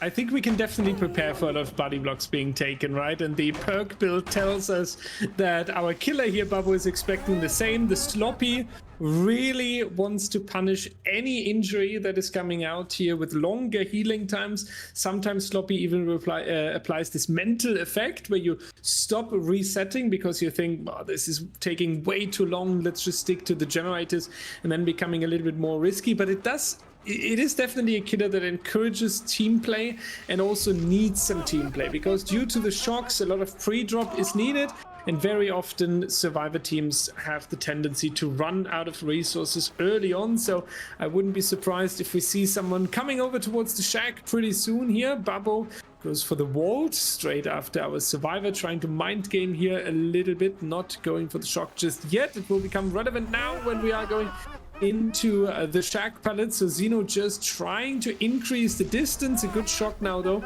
will block pallet and window, and there we go. Oscar coming in. That's going to be the hit right here. Sloppy now coming into play, and we do have our extra 5% movement speed, getting rid of the bloodlust, which also supports the counterplay to a lot of hit tanking. Yeah, absolutely. And Rapid is such a key perk on Doctor. I feel like he really excels when he gets that first hit. He can catch up. It makes the difference between a shock and no shock. Oscar's going to go down in the corner of the map, but playing max distance away from all of those gens that are being worked on. Marco about to pop one, and Laser resetting his teammate Xeno, and essentially they're back to the start pretty much. First hook stage onto Oscar, and there was an interesting killer pick I noticed actually. If you see the top slot there, we've got Rancor, as far as I am aware. That is Rancor in play. A bit of an information perk actually that I think Bubbo wants to make use of. Maybe looking for like a bit of a clutch play in stages, but yeah, Rancor, I don't know we've actually seen it that like too much in DBDL. I do wonder the stats on that, but maybe we can look at that later. Marco now in chase. Oscar unhooked. And 2 generators completed for the survivors of Elysium. That hit is going to come through. No chance to drop the pallet. We have the speed moving around the main building. And yeah, Marco doesn't seem to have made too much distance. So Bubba's going to be chilling right here to maybe secure this down. Hit tank coming through maybe from Xeno. It is going to be Xeno on that Jake Park, protecting his teammate. The rapid brutality is going to kind of compensate for those body blocks, but it's nice to see the playing in pairs and the altruism coming through to stop Bubbo from getting these stages, or at least denying it for a good period of time. That's a 3rd gen now completed. Only 1 stage on the board. And Laser again with these hit tanks. There's been a hit tank for like 3 chases in a row. It's so nice to see the communication and the synergy between these survivors against this Doctor. Laser looks like he might... Oh, it's... What? That didn't connect. That was so close. It was actually Xeno in chase. I said Laser mistakenly, but... Damn, Xeno with the plot armor. The game's certainly protecting him after that performance from last game, Dyer. What do we think about the state of the game so far? Well, they definitely keep grinding after gaining momentum from the previous trial here. It is pretty clear that they want to get the objectives as quick as possible out of the way, and also that they are now able to shift the pressure a little bit, right? From Oscar onto Xeno. So basically what Ariandel did at the beginning of this best of 5 originally, making sure that the tunnel out target is not that easy to reach. This is now what Elysium is successfully doing. If that means that the tables are turning entirely for the entire best of 5 is something we'll have to find out, but it's definitely something to note down in the protocol. Oscar in the next chase, that is the one who has a hook stage already. Well done here with the mind game on this TNL, making sure that he's not getting an injury just yet. Should also be good to reach the pallet again. So we're just going to see him holding W into the Funbus Survivor, already lurking around Elysium, not even hiding anymore that they are ready to juice. Yeah, absolutely. Every survivor, even with the hit tanks, holding their own in chase, and it's not letting Bobo get any form of progress on the elimination. Only just now going to be able to secure a second stage onto Oscar after this hook stage. But damn, are they buying time for these generators? Eventually, these gens will pop. Bobo's not going to get into the 3v1, at least for a little while longer. Maybe he needs a bit of a break in that, but it looks like we're already approaching endgame. Laser about to finish the last gen. Zeno's still injured. Marco and Laser, the only two able to safely. But it looks like Bobo's just given up on defending the hook and wants to defend these gens, and you can't really blame him given how the Survivor side have been performing. But yeah, Oscar's going to get unhooked now, getting reset through. And did manage to interrupt this main generator. So Bobo now got information on where these gens are being worked on. So a bit of a disadvantage for the survivors, but getting to this stage, it's been lovely to watch. Lovely to watch indeed. Yeah, Elysium looking completely different to compared to yesterday. Smashing through here, final generator already, and again last second survivor coming in. What a coordination here, making sure that they stay alive, and it's an absolute fantastic game so far. 3 stages only, one of them has to die though, so it does make sense if we see Zeno coming in, because that would be an extra stage for Elysium here, because Marco is the fresh hook. They successfully pull that as well, and they might even be able to pull it entirely. Wait, why would he not just pick? Why would he not just pick them? Yeah, he gets. Wait, what? Oh, shock okay. into pickup. I was worried that he already moved too far. This is the final result that was pulled here, but that was unnecessary risk being taken.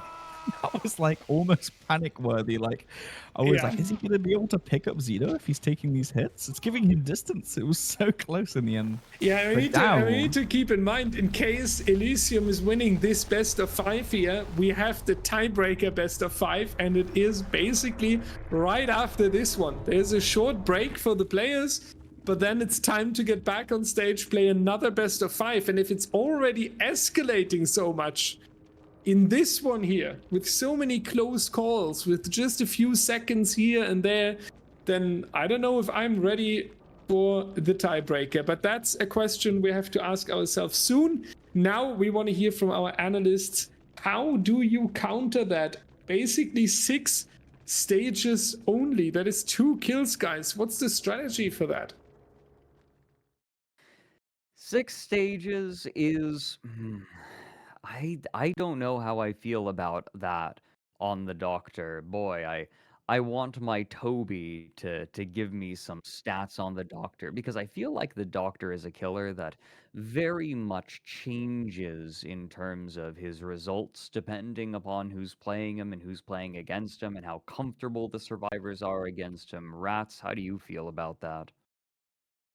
We have seen, I think it was Cynic in the past in the group stages, deliver a 4K3 on a Doctor, but that was like a cross-region matchup, I believe. But yeah, if you're playing on the same ping and you have such great teamwork and team coordination like they had, I don't know if it's supposed to be not that many stages, but 5 is a really good result, I would say. No, absolutely. I need to correct myself. It was Seraph. It was Pikz, yeah. that got versus Pikz, exactly. That got the 4K3, I mean. Okay, okay. Doctor is... It's such a peculiar killer. And I mean, Rob, all 4 survivors making it out of the gate, even for a what tier? Doctor is not a terribly high tier killer either, but he's reasonably deadly. Deadly enough to get a kill and allowing 4 survivors out. I mean, I feel like that game was simply lost in chase. I don't know that there's much macro gameplay that they could have done to change that, Rob. I think that just came down to win the 50-50s, do DBD good. That's definitely a way to explain it. I like that.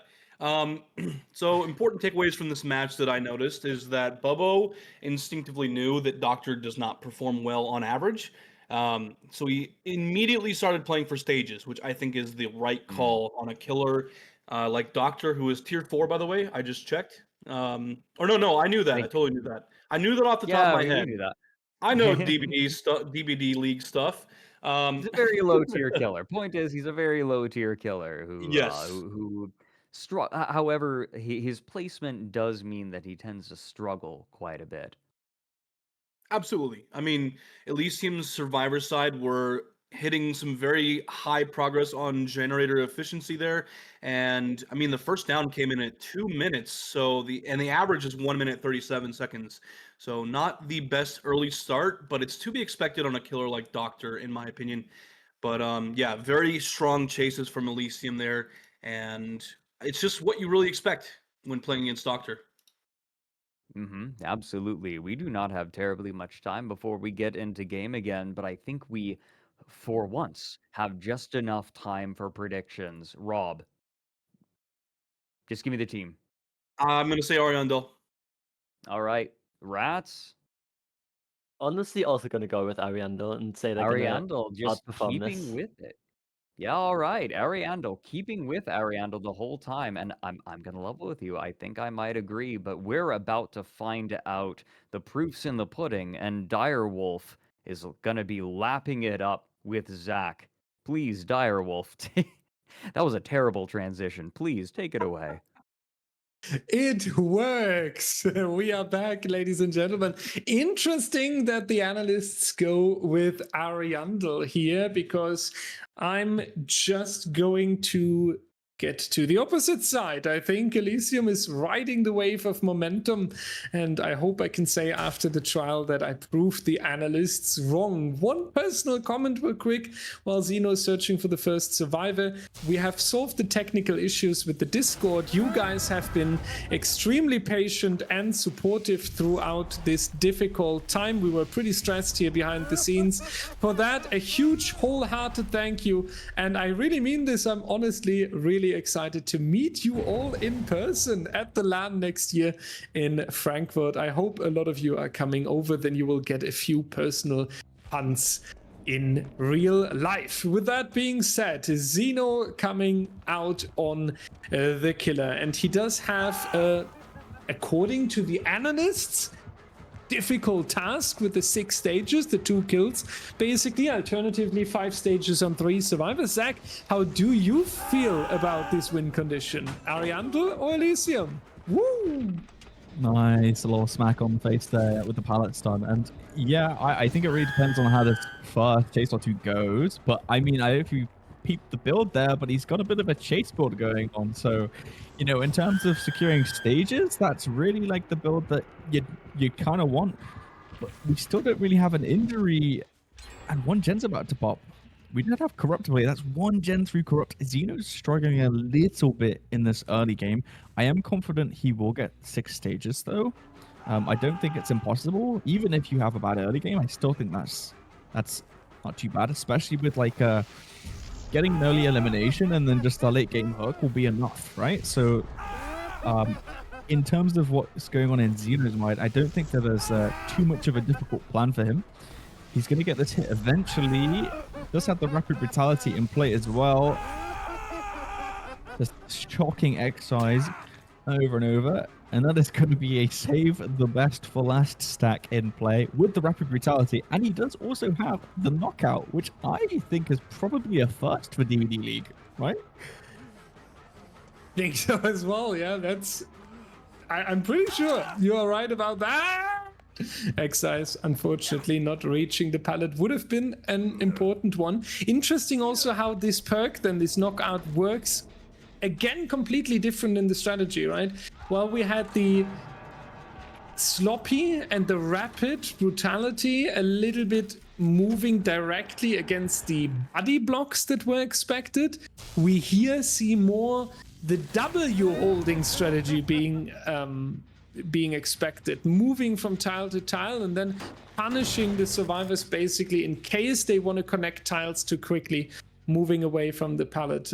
Interesting to see that. So far, I would say it does work kind of for both sides here. One hook already for just one generator is something where you can be happy on the Doctor side. However, Hartwell has a generator good to go. Swatter has another one already coming up. So Ariandel again with an extreme efficiency. So we definitely need more downs and injuries. Yeah, absolutely. I've been watching those gens closely. We're now down to 2 gens in response to 1 stage. Ariandel are really set up for success here in this early game. I think that Xeno needs a bit of momentum in this trial going forward. He is next to the hook. He's going to do a static flash check. Oh, never mind. He doesn't do it. He hears me talking and just says, nope, actually, I'm not going to do that. Sees a survivor over by this gen. That's going to be Barbo there. But he secures the 2nd stage. It's just like it was his goal. Maybe he wants an elimination, actually. Has the kind of tools that he needs to prevent the unhook at least, or force a trade? Do Ariandel punish this though? That's what I'm wondering. He's got 2 survivors kind of in his sight. He's got Swatter. Swatter's the only survivor on a gen at the minute. It looks like Bobo and Hardwell were trying to push for maybe a rotation to get the save. And this is going to work in the favor of Xeno, right? Because any time that they're not spent working on a gen is good for him to secure those 6 stages.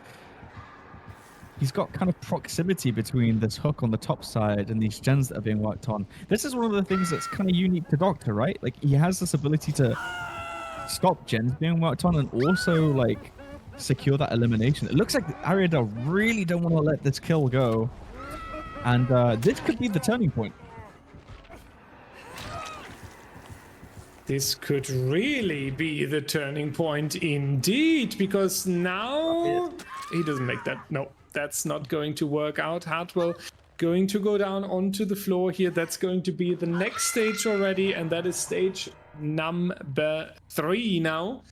Good news. Basically able to secure another 2-minute hang time that can be turned into the generators, or just barely missing with the shocking power there, but Swatter with generator number 4. This will be an extremely close trial. Now for the strategy. You could camp Hartwell all the way into the elimination. Then you have the tie for yourself if they all escape. Or you camp Hartwell and get 1 more stage. Or alternatively, you switch it over to Swatter or Babbo, because then you have 3 individual survivor, and then you can make sure that 5 stages are enough. So Xeno has a few options to choose from here. That seems like Hartwell is the one who will take the responsibility, just going to be the quick down. And Xeno once more, save the best for last, is coming out with 7 stacks already. So we do turn into a killing machine here. And Swatter a little bit too powerful, not going to be the down right here. 5 extra seconds on the board for the survivors, and that's the last one by Excise. But the difficult news, ladies and gentlemen, that is the 3rd individual survivor. So getting this survivor into struggle would be enough to win. Yeah, absolutely. And I was looking at save at the start of this trial thinking, what's the plan there? But if you're thinking that hit tanks are a thing and he's farming those stacks, actually really helps him. And he actually got value there in that chase, which bought him enough time to get the down. I mean, he was going to get it eventually, right? But yeah, like you say, that Ariandel are in a position here where they just can't let Swatter go 2nd, right? They have to save. And look at how far away he is from that gate, at least. I'm not too sure how close he is to the next one, but if a trade is forced, like, they essentially have to play this unhooked perfectly. There's no room for error. No matter who goes down here, like, Bobo's in a situation on his own. Even if this unhook comes through, will Bobo get chased? No, he's coming back. Actually, he wants to secure it, but damn, this is another chaotic endgame. I feel like we've seen a few Yeah, of these yeah. already. Why is it always Elysium when it happens? Absolutely. Any stage is enough because we have 3 individual survivors hooked. So 5 on 3 is better than 5 on 2 survivors.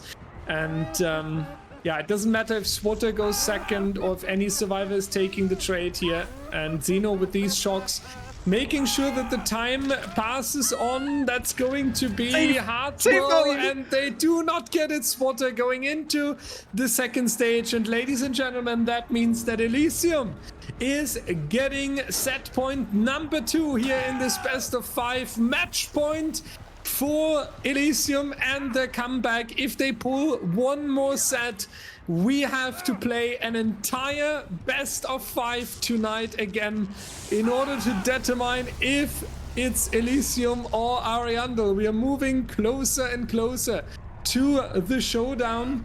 For Ariandel, it will be the final chance on the Unknown. Keep in mind, in case the Unknown goes to Ariandel, we do have a tied Ghoul set that we would then need to replay later on. So it comes down to the Unknown. Time to switch it back to the analyst desk because we have to discuss some strategies with that killer. Thank you very much, Direwolf. You are absolutely correct. But before we talk about our fifth set of the night, can I just say, Rob, I love Save the Best for Last. It feels so mid, and then you hit 8 stacks, and then you feel like a god. You really do. Maybe this is what Wesker was feeling when he was talking about his plans in Resident Evil 5. But just wanted to highlight some things that I noticed during this match. Ariandel survivors, I don't think that they were quite as well equipped for this match as they were the previous ones. They weren't really taking body block protection hits very often, especially not to the degree that Elysium survivors were. Elysium seemed a lot more prepared for altruism than Ariandel did. Not very many body block hits came in. They just sat generators and reset every so often. But I think that alone was really what helped Elysium take this set. I mean, there was just so much going on in Ariandel's favor in the beginning, but then Elysium came back and said, no, we've got a plan here, and we're going to stick to it. Also, really interesting build coming in from Xeno as well. Knockout and Save the Best for Last are 2 picks that I was not expecting to see.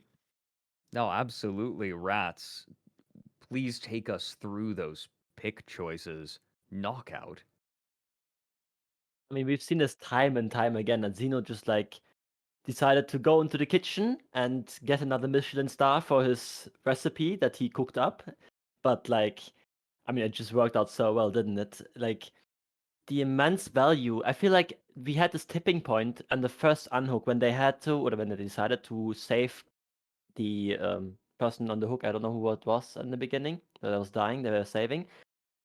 If you note that, the obsession was working the generator, and the other 2 people saved. He was on 2 stacks for Save the Best for Last, and apparently they didn't notice that, which, I mean, I don't blame him. It's 2 stacks. You don't necessarily notice that at that point.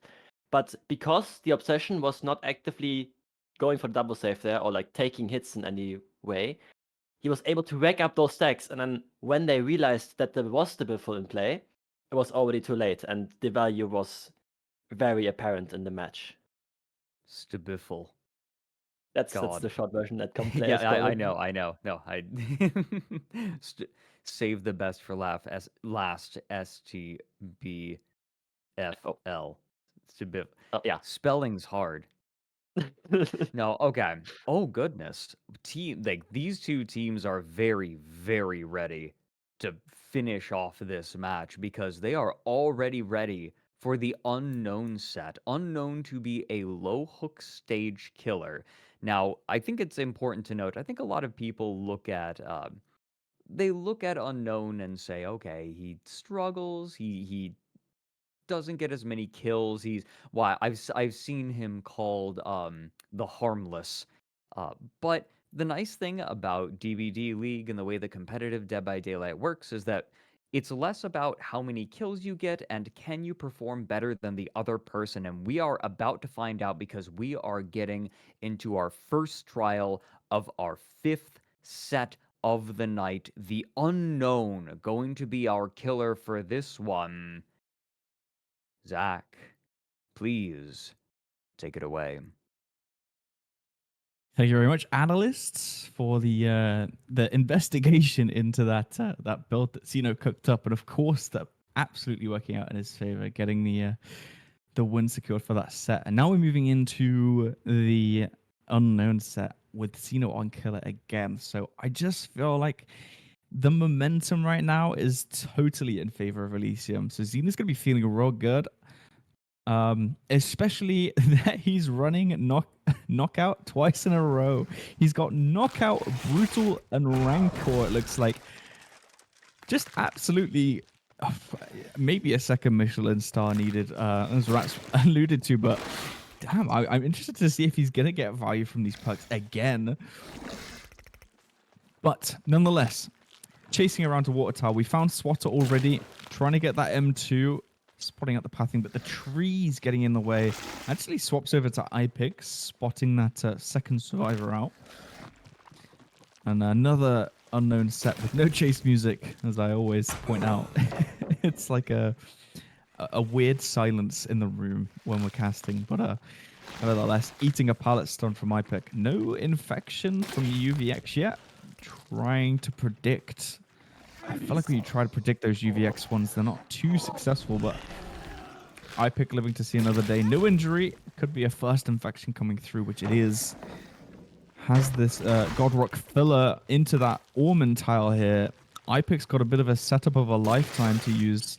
He actually paths towards the water tower and dodging out on that injury. Cleanses that UVX, so a bit of a slow start, Dyer. Yeah, Zach, some people would say the music for this killer is gone.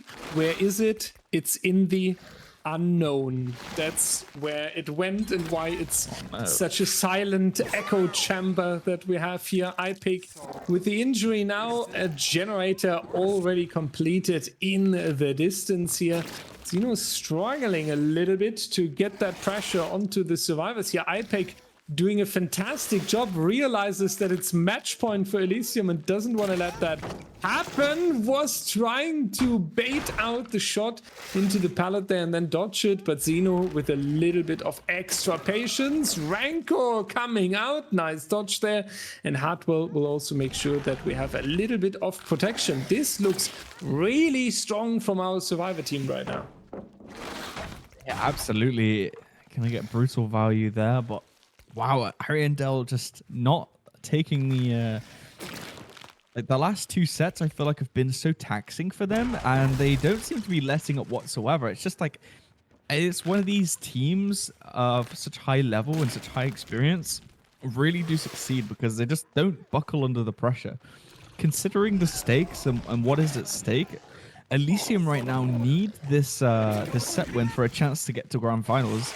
Not gonna get knocked into the bronze match, but there still is no down. And does he make that? He does with the swings with that pallet. And of course, after all of that time, it has to be a pallet down, a pallet here that secures his first hook stage. I don't know. Poor little Pikz right there getting hit through the pallet. That's going to be another generator. However, Pikz really doing a fantastic job here. Hartwell and Babbo also working on two individual generators. So we have two separate objectives above the 50% mark. Swatter kind of forcing the stun here. Doesn't get that because Zeno has the better gaming chair. That's now the UVX, but he does dodge that. So free and reaching the pallet as well. Unfortunately, the hit is not coming through here. So really well played still by Ariandel. That pallet hit onto Pikz did not break the momentum at all. Hartwell taking UVX here. How much protection will we see for Pikz? The answer is we don't need any protection, because Pikz will just go for the stun, switching over to Hartwell. And then back to iPick, who's still around in the area. Pallet already dropped, so it's significant. That is bad, Zach. Because, okay, no, he has the teleportation here. Because otherwise, he would have allowed the survivor to zone himself back into the midsection. But we do have the teleportation. Everything is under control. I hope. Is it? That's the second stage in endgame. That's so fast, and look at the Nothing's build. under control. It's actually full chaos for Xeno right now. He has 2 hook stages, and we are in endgame already. We do have the Rancor proc onto Hardwell, but what does Xeno do here? Like, what do you go for? Like, you've worked so hard for these 2 hook stages. Like, do you want to give that up? Do you want to risk the survivors? It's just not. This is... Yeah, like, this is really good from Ariandel. They've absolutely locked in for this tiebreaker set. Wow. They absolutely did. If these survivors, they played with such a brutal strength on the generators that it was a total knockout for Xeno here, and I can understand why he has such a rancor now, but this is just insane what we have seen here, and he still struggles getting anyone. The survivors are just swarming around him like flies, and they are enjoying it in the trial here, but they cannot be stopped at all. Now celebrating there in the distance with his little flashlight together with Swatter here. Crazy work. Hardwell once again in chase, but Bubble coming in, taking a hit, so he's gonna make enough distance into the exit gate. We might all go out of the door here. Xeno seems a little bit lost, even. Yeah, this kind of just turned. It went from bad to worse for me. Like, it's done. Progress on the gate. Yeah, that gate's open. They're all out. That's 2 stages. Holy You've gotta moly. feel for Xeno there, because now we're facing like a 2-2 result. And yeah, to be honest, this is exactly how we expected the set to go yesterday. So now, like, both teams just completely locking in, and yeah, like the great reset, like that's gonna be so bad for the player momentum on Elysium's side. Let's throw it over to the analysts for a breakdown of just what went wrong in that set. Oh my goodness, take it away, guys. Thank you very much, Zach. Incredible gen pressure and speed from Ariandel, or if my pub partners are to be believed, then that's how fast I should be doing generators every game if I don't want to get flamed. For real, though, fantastic work on the part of Ariandel, just running 2 hook stages on 1 survivor. You can't ask for a much better survivor performance than that, can you, Rob? Absolutely not. I mean, that first chase came in really tight, lasted quite a while. I think Xeno's biggest mistake was trying to play for UVX from far away. I mean, the first down came in at 2 minutes and 50 seconds. The average for Unknown is 1 minute and 27 seconds. That first down came in at 1 minute and 23 seconds later than the average. Not great. Xeno played for the tunnel out and wasn't even able to hook second stage before all 5 generators were completed. That is insane work from Ariandel. Now, in theory, I like the knockout perk. I like going for the tunnel out. I think it's reasonable. I think that knockout helps. However, it really just didn't quite seem to work. What went wrong, Ratz? The knockout perk definitely didn't get the value that it deserved, I believe.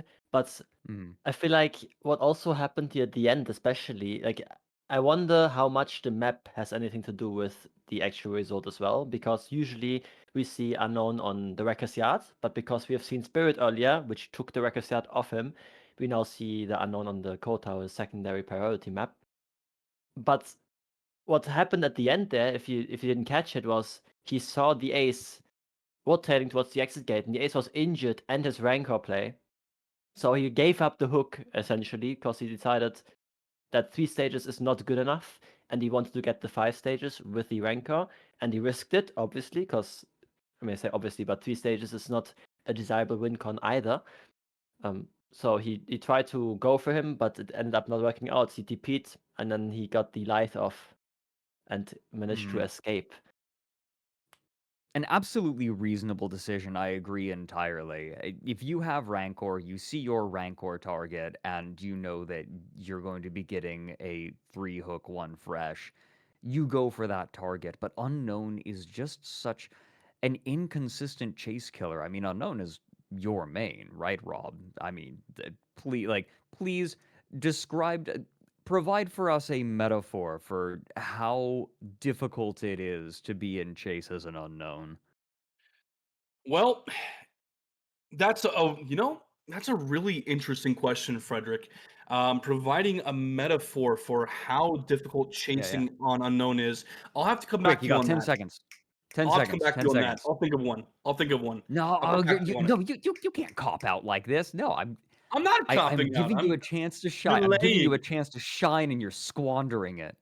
I see how it is. Squander I shall. Ask My later. my kindness is wasted on this analyst desk. Dyer, please take this away from us. They are undeserving. I give it to you instead. Thank you so much, guys, though, for the insight that we got there. The only problem I have at the moment is I don't know who's the next killer. It's unknown at the moment. Are we not setting Oh my ourselves gosh. up properly behind the scenes? Do we not have a staff team? Why is the I'm next killer tendering my unknown? Nah. resignation.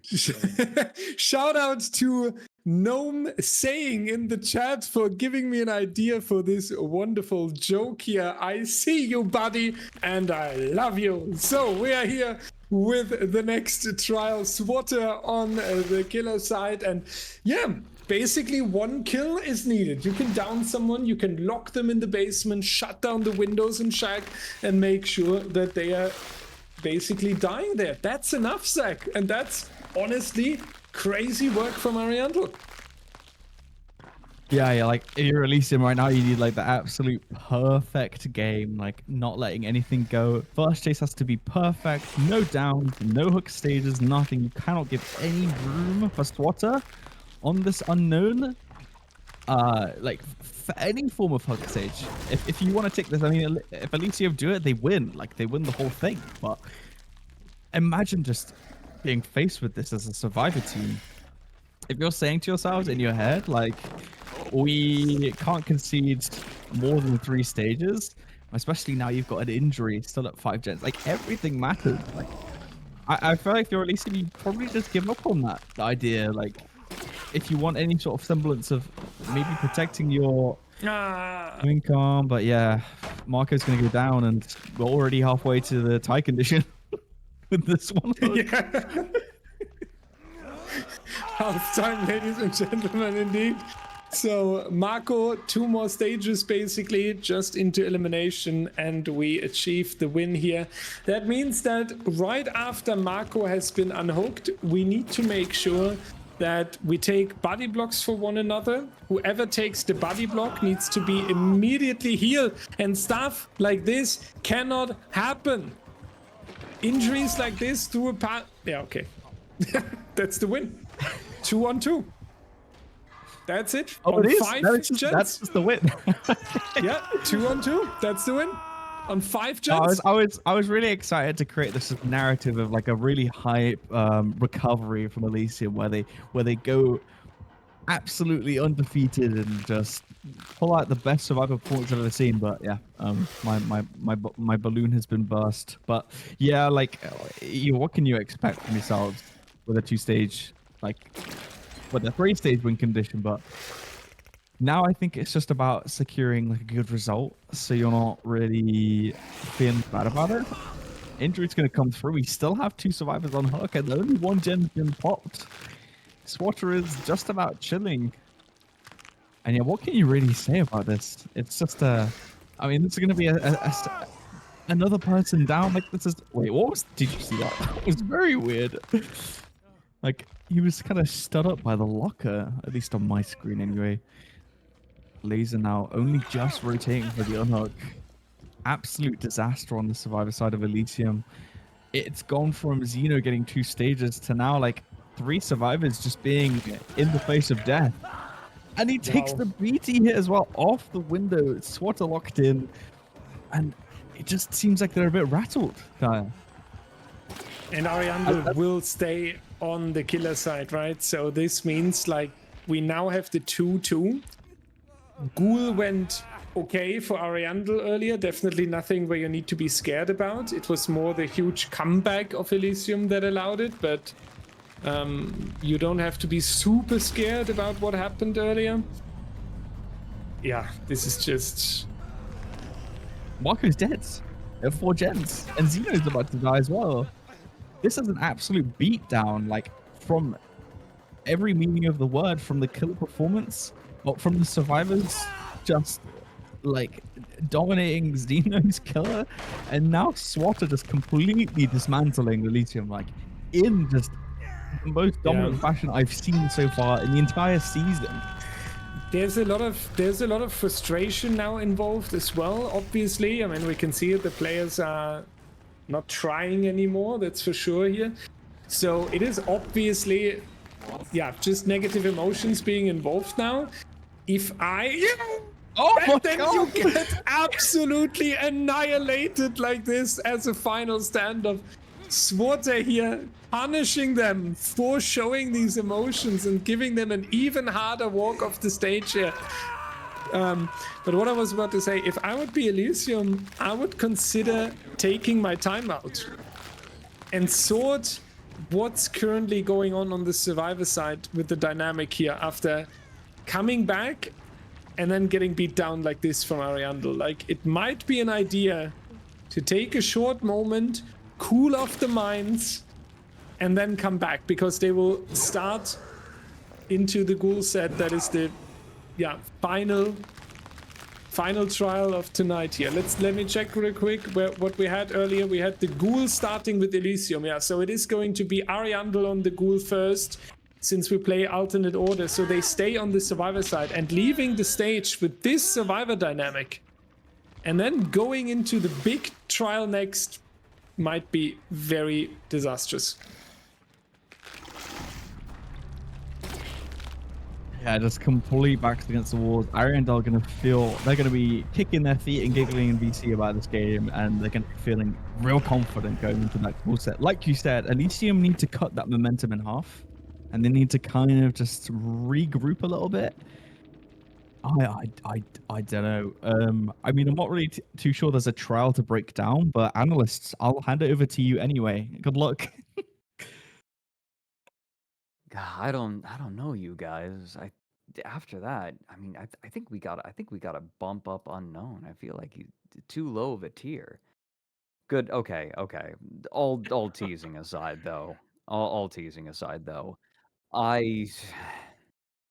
After that, you just say go next, right, Rob? Absolutely. I mean, you know, I gotta say, 4K4 probably going to be the highest win condition set for Unknown now. Very, very strong performance by Swatter. I also think that Elysium knew that the game was out of their hands at a certain point, so I think that contributed to it as well. But still, 4K4, absolutely insane result. The first down coming in at 1 minute and 17 seconds was 10 seconds earlier than the average, and 1 minute and 33 seconds earlier than the previous trial, which is, you know, it's got to be hurting a little bit, you know? You have to show immense psychological resilience after that. I think that we could sit here and analyze the game, and certainly I want to open the floor to you in a moment, Ratz, but before you do, I feel like the biggest thing is just keeping your composure after a game like that.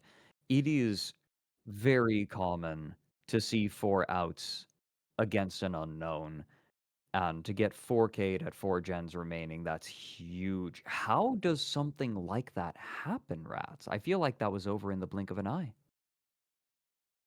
I think it's less to do with the actual result of the game and what to do and how it started, because if they go in and realize, well, the game is already over, it's difficult to fully play out a game and go for a best result when realistically you're just like trying to focus on the Ghoul side next, right?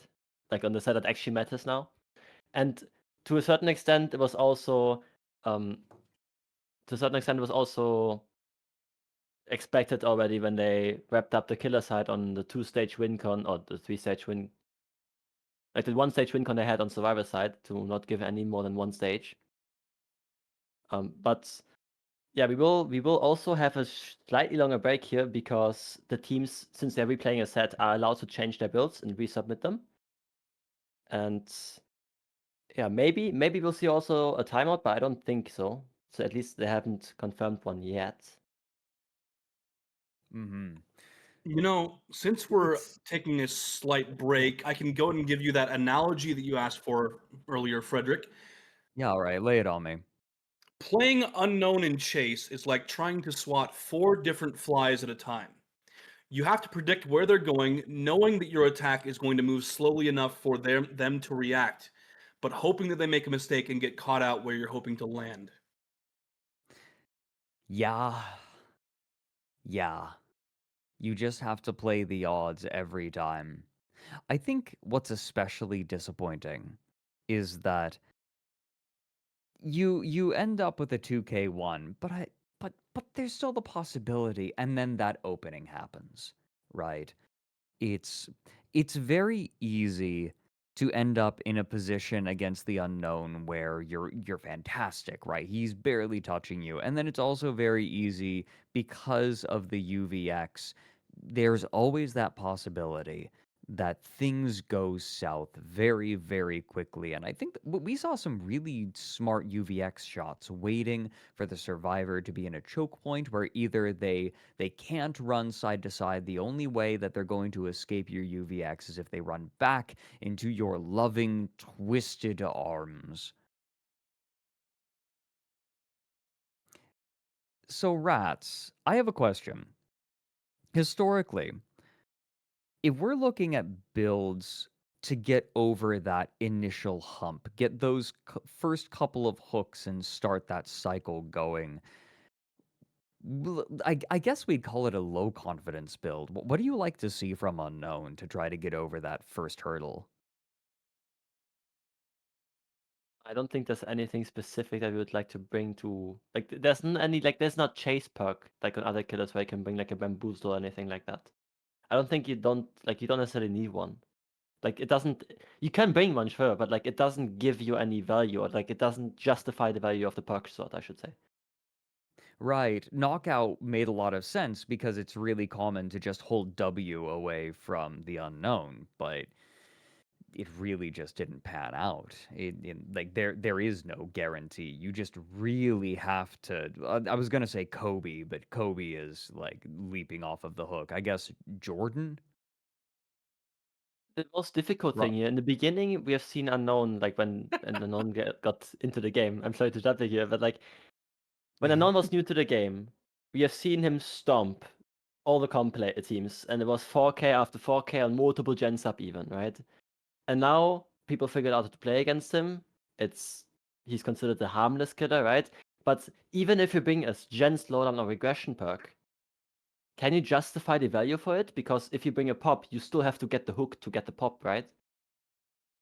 That's why I can understand why Xeno brought the knockout perk, because, well, can you bring a pop goes to Weasel when you're not going to get a hook to pop a generator with? You might as well try and get the down in some way or another, but chase perks are also difficult to justify. So any perk you bring on Unknown is kind of difficult to justify, because you have to get the down, but it's difficult to get the down because you're close to an M1 killer. Right. So the unknown is just kind of the get good killer. Like you really just have to perform, and there is no getting around it. There is no perk that's going to help. There is no add-on that's going to fix that for you. You just gotta get good. Frankly, I think that's one of the most attractive features of the killer. But we are not going to be watching Unknown. In fact, we are about to get back into our replay of the Ghoul set. Ariandel going to take Killer first this time. We have no time to waste. Please, Zach, take it away. Take it away indeed. And who's going to take it away this set? Because if Ariandel are going to be taking this, that's going to mean Elysium will be knocked into the bronze match. to face Nokron next weekend. But if Elysium take this set, it's important for everyone to know that we are going to be playing another best of 5 to decide the tiebreaker. But Ghoul set, we saw how it went earlier. Absolutely chaotic. Elysium really had a strong survivor comeback and performance in the end of it. But yeah, we'll see how Hardwell can potentially lock down. We had an elimination at 4 gens. Just if we're looking at comparisons, potentially, that is basically how this set kind of shaped up against Elysium last time. We had an elimination at 4 gens onto Laser, and the survivors managed to bounce back into a tie. Hardwell now in this top side of the map, looking for a survivor, and survivors seem to be stealthing pretty nicely. He hasn't found anyone yet, or any semblance of any movement whatsoever. Just now seeing this pallet being dropped pretty early, not messing around whatsoever, and actually doesn't get the injury from that power, as you know, very nicely avoiding that by playing the line of sight, not giving Hardwell a chance to get that injury. And I feel like at this point, after that last set, a good early game right now would be so good for Elysium Diet. Absolutely, and it's kind of what you need, especially when you recover from a difficult survivor trial that we just saw in the previous set. So you really need to lock in, because when your killer is then responsible very soon about either dropping you to bronze match or making sure you get the 3rd best of 5, you really want to tell your killer, we prepared a great win condition for you. I'm not entirely sure what... Why didn't we hold W? The killer went way too far into the corner here. Hardwell really struggling to catch up to the survivor. I feel like if Marco would have held W back into the map, we would have definitely found more than just a window. Maybe he just wanted to stare into Hardwell's eyes. That could be it too. One moment of like, I see you. But yeah, it's first hook stage. First down coming in 1 minute 44 seconds into the trial as well. Given that 40 seconds of that was basically even searching for the survivor, you can consider that a 1 minute chase, which is pretty impressive as far as Ghoul goes. 4 people going to be coming in and preventing the tunnel out onto Marco. Xeno now protecting his teammates, and it seems like the survivors do have things under control for now. Hardwell is struggling to really find his feet and getting that chase on. Marco now finding his chase. Going to take the injury. Took us a second to get there, but he's now going to be using a meme building for the balance landing. And all of our survivors are working 3 different gens. Elysium fully aware that they need to be efficient. They need to prevent the map pressure that Ghoul can really kind of enforce.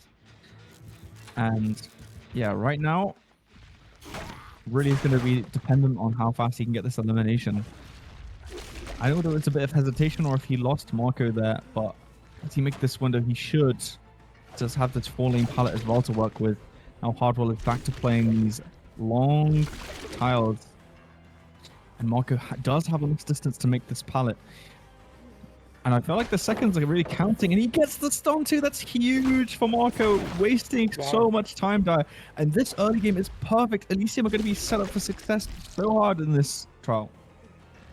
Yep, once again, L Marco turning into W Marco here. 3 generators, and we're still busy with that tunnel out survivor. And bad news for the Ariandel fans, if we get Marco downed, it is only the 2nd stage. It is not even the successful elimination just yet, and we even need to waste more time in the corner because the adrenaline is coming up here. Elysium from a 4K It's already open. What does a speed run? What am I watching? The mainstream is still on break, and they will still be on break for quite some time. What was that? What is happening here? Xeno goes from 2 staging Ariandel to his survivor team getting 4K to 4 generators remaining. We go into a bit of an in-depth conversation about what Elysium need to do to recover. And then they put in like a 5-minute match where you only get 3 stages, and they just like the game's over. Like, oh, make it make sense, there. What Elysium are just baffling me today. Like, I don't know, man. Take it away, guys. We're losing our minds over here. Please explain what just happened. Thank you very much, Dyer and Zach. I think that we have the answer to how you recover from a 4K for unknown set, and that is by walking up to a generator and holding M1. It's as easy as that. DBD, easy. You hold the M1 button and you press spacebar every so often if you feel like it. I dare say I am going to pass the buck once more, although I'm going to say we did talk about the fact that Laser has very little experience playing against the Ghoul. Do you think maybe it was a mistake not to purposefully try to tunnel out Laser? Are you asking me, Fredrik, or Ratz? Oh, I need to pass it to someone specific. You know what, Ratz? I'm putting you on the spot this time. Okay. Well, I think there were 3 crucial moments in this game actually that led to this, right? I think first crucial moment is that I don't think we ever saw Laser from the killer's perspective. Yeah, I mean, like, that's not an option then if you can't find the survivor that you're trying to like tunnel out. The second thing is that I noticed is he found Xeno first. Yes. He looked at Xeno. He turned around and left. So we joked. We joked that we need to put Laser into a comfy little corner and then like give Xeno pom poms, right? And try to get the killer's attention. And the pom poms weren't working very well, but the first half of that worked pretty well. Getting Laser into the corner and just having him hold M1. You know what? That's what I try to do in my games. And you know what? If it works for the pros, then it'll work for the Joes, right, Rob? Absolutely, yes. Yeah, I'm an average Joe, and I can verify that works for me too. Very strong early game for Elysium there. First down coming in at 1 minute and 44 seconds, later than average by 15 seconds. Marco just lasting so long in chase, and then the FTP as well really hurt Hardwell in that match.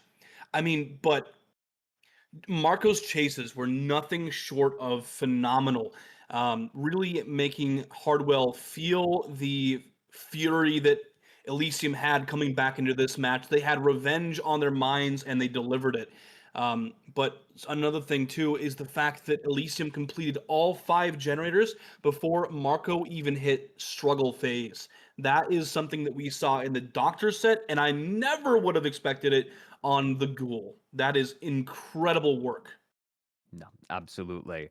And I would also like to remind everyone, okay, there are 2 possible ways that this could go. If Elysium are able to pull this out, then please correct me if I am wrong, but this will be if Ariandel can pull this out, then this will be the end of this match. We are currently replaying a tie set, and Elysium are going to be on killer now. We have no time left, everyone. We are going to, if we have to replay, if Elysium win this, we are going to have to play another best of 5 to decide who comes out on top. But the game is starting right now. We are about to find out. Zach, or no, excuse me, Direwolf, please take it away. It is the showdown trial, ladies and gentlemen, between Elysium and Ariandel. The analysts mention it. Will we play another best of 5 right after this? or is it going to be a goodbye to Elysium? The win condition couldn't be more difficult. We basically need 2 stages on the survivor side. The survivors need to play absolutely phenomenal. They need to play out of their mind, and they need to play perfectly here today. The chances of Ariandel are like a dying light, pretty much. And with that being said, we also realized that Zeno has the exact same build as in the previous trial, so he feels confident with what he originally picked. Yeah, I mean, he showed like confidence on this pick earlier. Like you say, he had a bit of a shaky early game, but was able to use the killers to its absolute maximum potential when it came to like map pressure. And we've got the pop eruption, dying light, and pain res. This is exactly what he used before. And yeah, he kind of just employed like a relatively straightforward strategy and got some really good like leaps across the map. And look at that, just honing in onto Bubbo. That's going to be a first injury. About 10% of the way to the win condition with that one injury. But now we're facing this car pallet. Remember, it's 4 stages for the win. All 3 stages on 2 survivors for Zeno, and that's one of them. So yeah, already looking like he's gonna bring it home basically. But we'd have the dying light as well. Quick early hook means that he's gonna be able to build up on those stacks, especially because it's on the obsession, which should give him more stacks if I remember the perk correctly. But yeah, survivors working the gens. Ariandel have been pretty efficient on gens pretty much all day. But yeah, I think Zeno could be happy with the start. You can be really happy. Basically, it's close to halftime again with the win condition. Set 4 and 5 here in this best of 5. Really clean played, first by Ariandel and now by Elysium. Zeno also has the chance to get the 3 stages across 2 individual survivors or more, which would also immediately secure the win con. Staying around in the area though, realizes that he has enough time to push Bubbo into the second stage here. The generators will fly in the distance, no surprise, because we have seen how quick Ariandel can be on the objectives, but we got a significantly quicker down this trial. So the camp into second stage is basically okay because the cost of the generators won't be too high. 2 survivors now moving in to make sure that Swatter will stay on one oak stage only, and that is a successful unhook though. That is well done by Ariandel. Yeah, you heard the Renato actually take the injury, which means Zeno messed up. He didn't. I mean, I don't know. It felt like I just can't remember. Like my short-term memory loss is really not doing me very well. But yeah, I mean that's another hug stage. So 2 gens remaining. It's like even if it's a successful unhook, you can't be going down fast, right? You need everything to be working perfectly. You need to basically not concede anything to Zeno, and you need to essentially get the perfect scenario every time if you want any chance of winning this. Bubbo taking an injury, I pick on hook. The survivors realize that they don't really have enough progression to let Bubbo go second there, so that's why they did save. And I pick now facing a second stage. Nice little pallet standoff coming in, and the kidnap tech coming through, and he's not gonna have enough distance. Eruption procking, and Swatter here with a flashlight save, but not going to be able to get the angle. Bubbo's still on that gen, basically next to Chase, and the vault's going to come through, and blind happening. Champion of Light coming through, and he actually managed to hit Swatter while blinded, and he still trades. Oh, that's funny. Well, yeah, I mean, this is basically looking over. A little bit of chaos now spreading in the... A little bit of chaos here spreading in the trial. IPIC going down as well, unfortunately. And ladies and gentlemen, that seals the deal even more clear. We had it with the 3 stages on 2 survivors, but now it's also 4 stages and a goodbye to IPIC. So that sets the sails for a successful win here. Ladies and gentlemen, we will play another best of 5, and we will play it here tonight on DBDLeague, because we do need to make sure that we find the winner and the next competitor for the grand final. The teams will receive a short break. So do we need a short break in order to set up an updated campfire chat? But we will be back very soon here. But yeah, it is going to be another best of 5. And I do think, Zach, we can maybe talk about it a little bit already as a teaser. One side effect that we test here is also who can keep the focus and the nerves together, because in set 7, 8, 9 later on, it will be very difficult. Yeah, you have to think about the fact that these teams have been playing for a few hours already. Only a small break separating the both matches, but it is a war of attrition. Like we quite often don't talk about like fatigue, right? Because most sets that we kind of host are, you know, like during the league season, we had the round robin best of 4s, and then like best of 5s alone. Like best of 5s alone are like, especially when they go the distance, they're tiring. But then when you've got 2 back-to-back best of 5s, you've got like 20 trials. And for our players, that's got to be so tiring, especially when like you're Ariandel and you're facing like a really unpredictable team of Elysium. Like, how do you deal with that? So yeah, it's one of those things that kind of comes into play as well, especially because consistency is really important in matches like this. Because if you're not consistent in DBD, it's one of those few games where like consistency is key. You have to like keep up that strong survivor performance. There's so many things to consider in every match. They're really, really complex. Sort of, what am I trying to say? Coordination coming from the survivors, and also just the pressure on the killer, especially when you get like, you know, like the last Ghoul set that we saw. So yeah, I'm really interested to see like which team are going to be able to keep their cool and just try and reset themselves. Yeah, and that was also the sad moment of parting ways with you, Zach. I have the great opportunity to stay on the desk. Outcast Andrew joining me later on for this tiebreaker best of 5 here. But Zach, it was a pleasure as always casting with you. We had a lot of fun. We lost our minds in between, and we casted a 5 FPS PowerPoint earlier when Discord was against us. So we definitely also experienced a lot. Thank you for being my partner here on the desk. It was a lot of fun. No, yeah, absolutely. Been a lot of fun casting with you. Always is. Always very, very. No matter the situation, you always have an answer. You always keep your cool as well. It's also, you know, when you've got a team behind you too, like keeping your cool as commissioner is also important.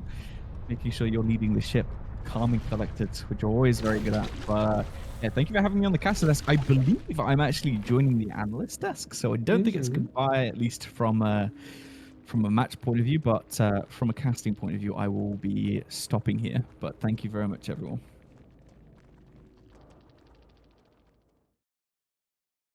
Indeed, you will be taking the analyst desk. What a match. 1-1, all tied up now between Ariandel and Elysium after a very brutal 3-0 in favor of Ariandel. Elysium come clawing back up the well.